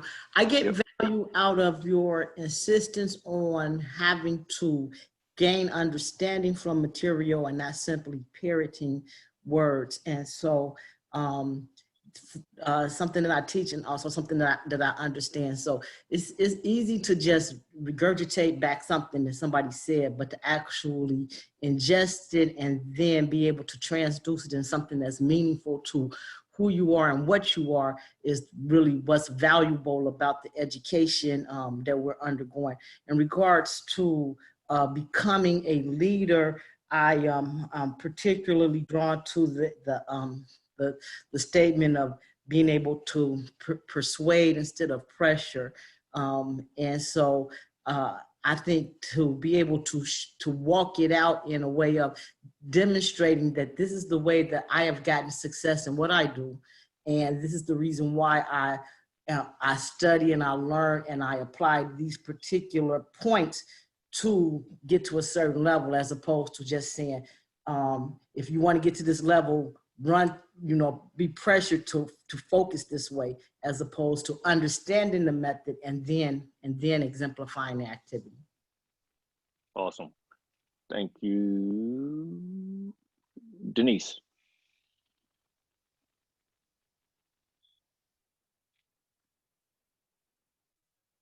You're on mute. Okay. My value statement for today is overall just to know better, do better, be accountable, not just for myself, but for the group in general. All right, great. Thank you. Let's see. Shawanda, are you there?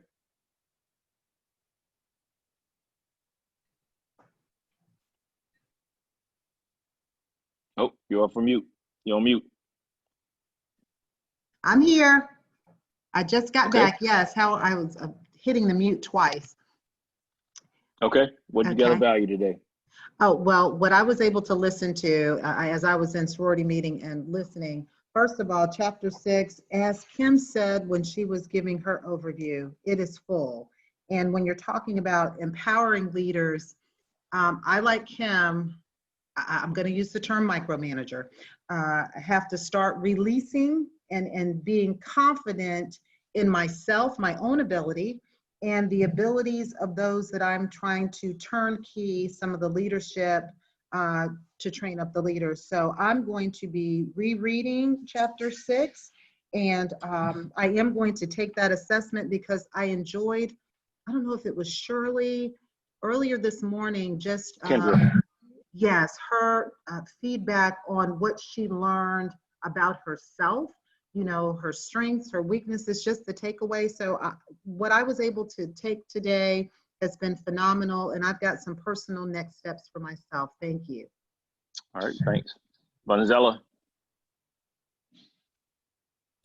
Yes, what I got of value was to read and study, to learn and develop sight, to demonstrate understanding, and also to model and become an example. For wisdom is applied knowledge, and as well as to learn myself better so I can help to develop people better once I am secure with myself. Wow, wow. All right, what she just now said is a mouthful and so valuable. What she just now gave as a real great summary. So thank you for that, Val. What I got of value is to be a developer, you know, feed them, strengthen them with what is meaningful, and just kind of allow people to bloom where they're planted. Ultimately, when being interested in their development, it allows me as a developer or leader, for lack of a better word, to be equipped, and in being equipped, they become equipped. All right. So let's make sure we get to that point by first gaining credibility at our own, so that in turn we have the positioning to do that. That's one of the things I want you guys to understand, is that I'm going through this with you, more so for me, and preparing you for what's to come by first being a good follower. You know, this really, again, when I say you got a bird's eye view, this is about you really looking at it and saying, how are you, would you be where you're at right now in being that leader that I would be attracting, developing, and multiplying. And then where you're at as it relates to being attractive to someone else, to be, say, for you to set the example for someone else and then lead them as you continue to grow. That's the thing that I really want you guys to make sure that you're focusing on. Always holding up the mirror. All right, Val, Vanzella, boom, boom, boom. Angie, did I already call you? Yeah. Okay, got it. Kendra? Okay, so so what my value was, really it was that exchange that we had on my signature themes, that whole summary report. What I did appreciate, and I wasn't able to stay on because I had to go on another call, but I started with Angie. I mean, I heard Angie, and it was good to hear from a perspective of someone on the other side of my process, and that was valuable to me. That she, you know, began. I don't know what the rest of that conversation was, but I did see, you know, her saying that she was kind of taken to her own awareness in the process of going from social worker to early childhood. And also just really the very reflective nature of this process has been so enlightening for me. because I think on the very first call that we were on, I said, you know, I'm a natural leader. Like I'm a leader, but I have never studied leadership. Like I've never studied leadership. Like this is the first time that I've ever read things about being a leader. So sometimes you can, you know, call yourself this or, you know, call yourself that, but do you really know what that actually entails? Like being a leader is a lot of responsibility. It's a lot of responsibility. And I know, just like I said last week, how I, you know, when it says to look for certain people, you know, the qualities that you should be looking for, then I had to turn around and say, wait, but am I that myself? So just really, I love now when I'm reading, I'm being very, very reflective and seeing where, you know, where I can, you know, I think Kim on the ladies call gave the example of the mortar, like mortar filling in the bricks, and wherever the bricks lay, it just kind of makes it a steady, you know, foundation. So I kind of see that as, you know, filling in those gaps with the mortar that kind of make it a steady foundation. And I know earlier you said that most people spend no time learning to listen. And so that has been my, you know, my big aha during this journey is listening, is, you know, and it takes work to listen. I mean, I have to be very, very intentional, you know, about listening, but that really stuck out to me earlier as well. All right, great, thank you. Kim Foster, are you still there? Yeah. All right, so I don't know if Kim's there.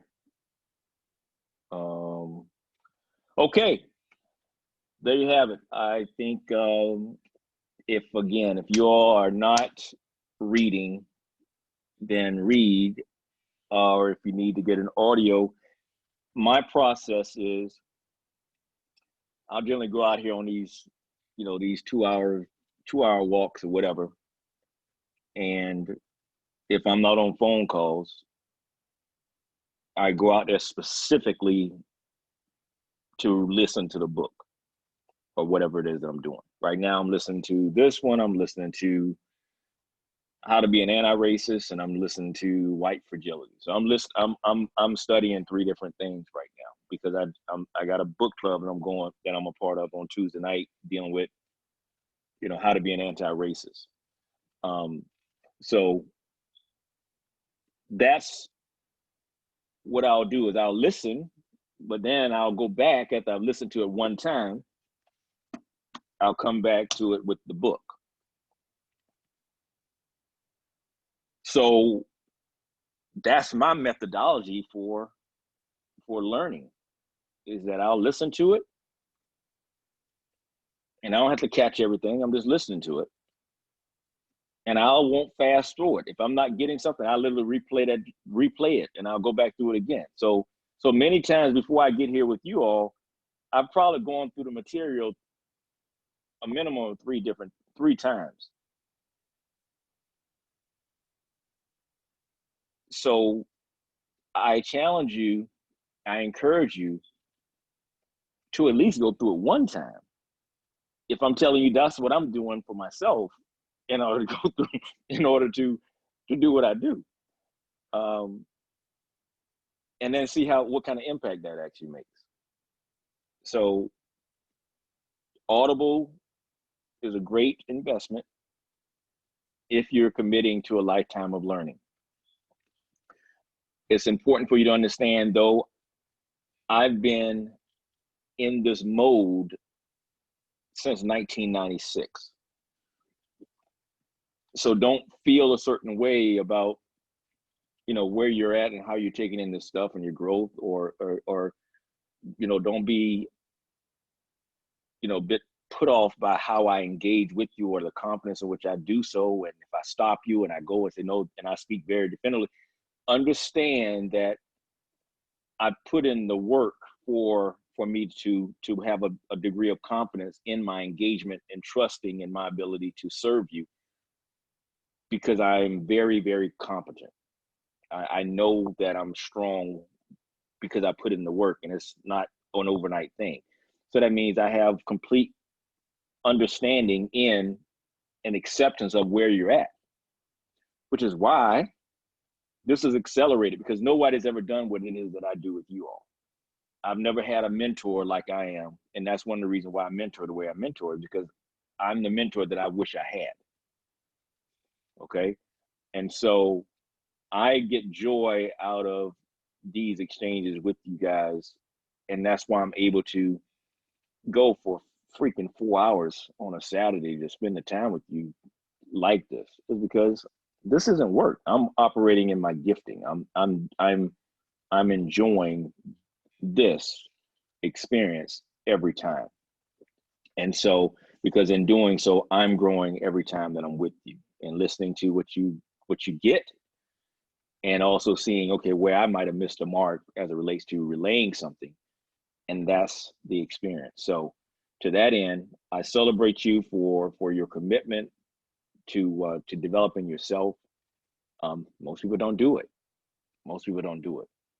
And I promise you, though, if you stay the course and continue to do it, not only will it benefit you, it'll also benefit those people that are around you, as long as you start to grow.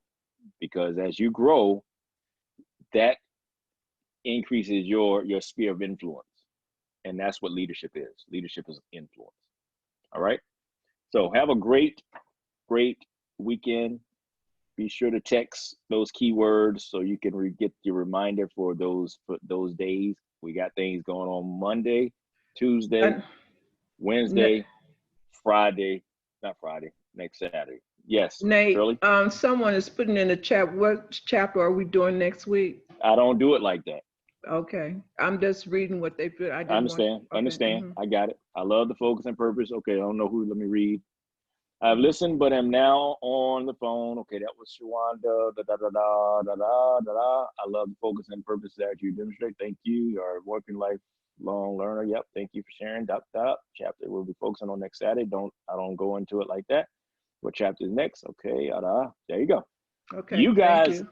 What happens is, the truth of the matter is, I'm working harder than I am. The reality of it is, let me tell you, on my world, on my receiving end, when I come here, ideally, I wouldn't be working the way I'm working right now. Mm-hmm. Just so you guys know that. I do this for you. Because as I said, I'm already doing this stuff. So what happens is, when you come here and you haven't done anything to pull stuff out of me, I just keep my commitment. That's all this is.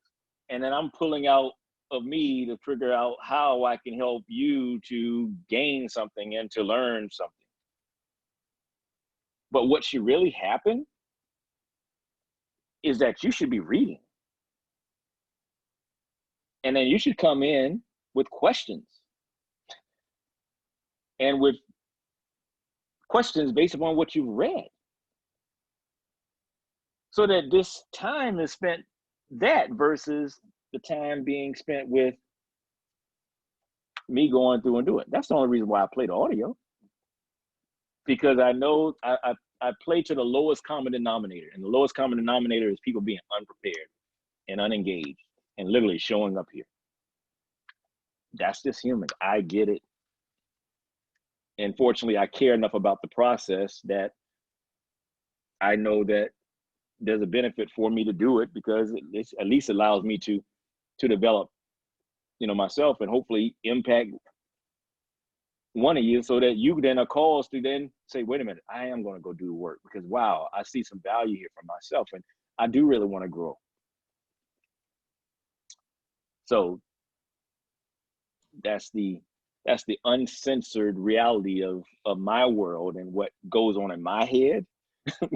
so this means that my expectation is what it is, but that's what's really going on with me. So I love you where you're at, and I just keep it moving.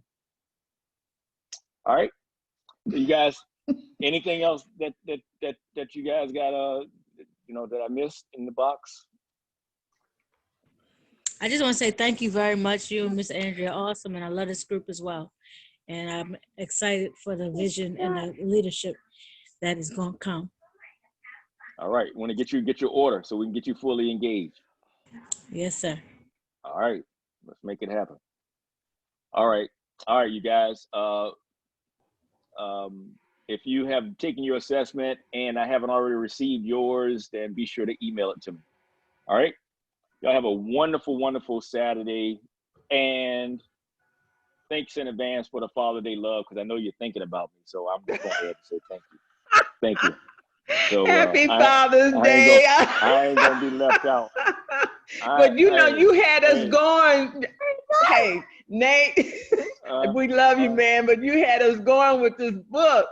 We didn't think about no Father's Day, but happy Father's Day. I just didn't want you to forget accidentally, so I didn't want to chalk it up for just not being considerate for me, but I appreciate it in advance. I'm looking forward to seeing my babies. Lord. They'll be in town and they'll be here in the night. So I hadn't seen those folks since Andrea's retirement. So I'm excited to have my babies at home.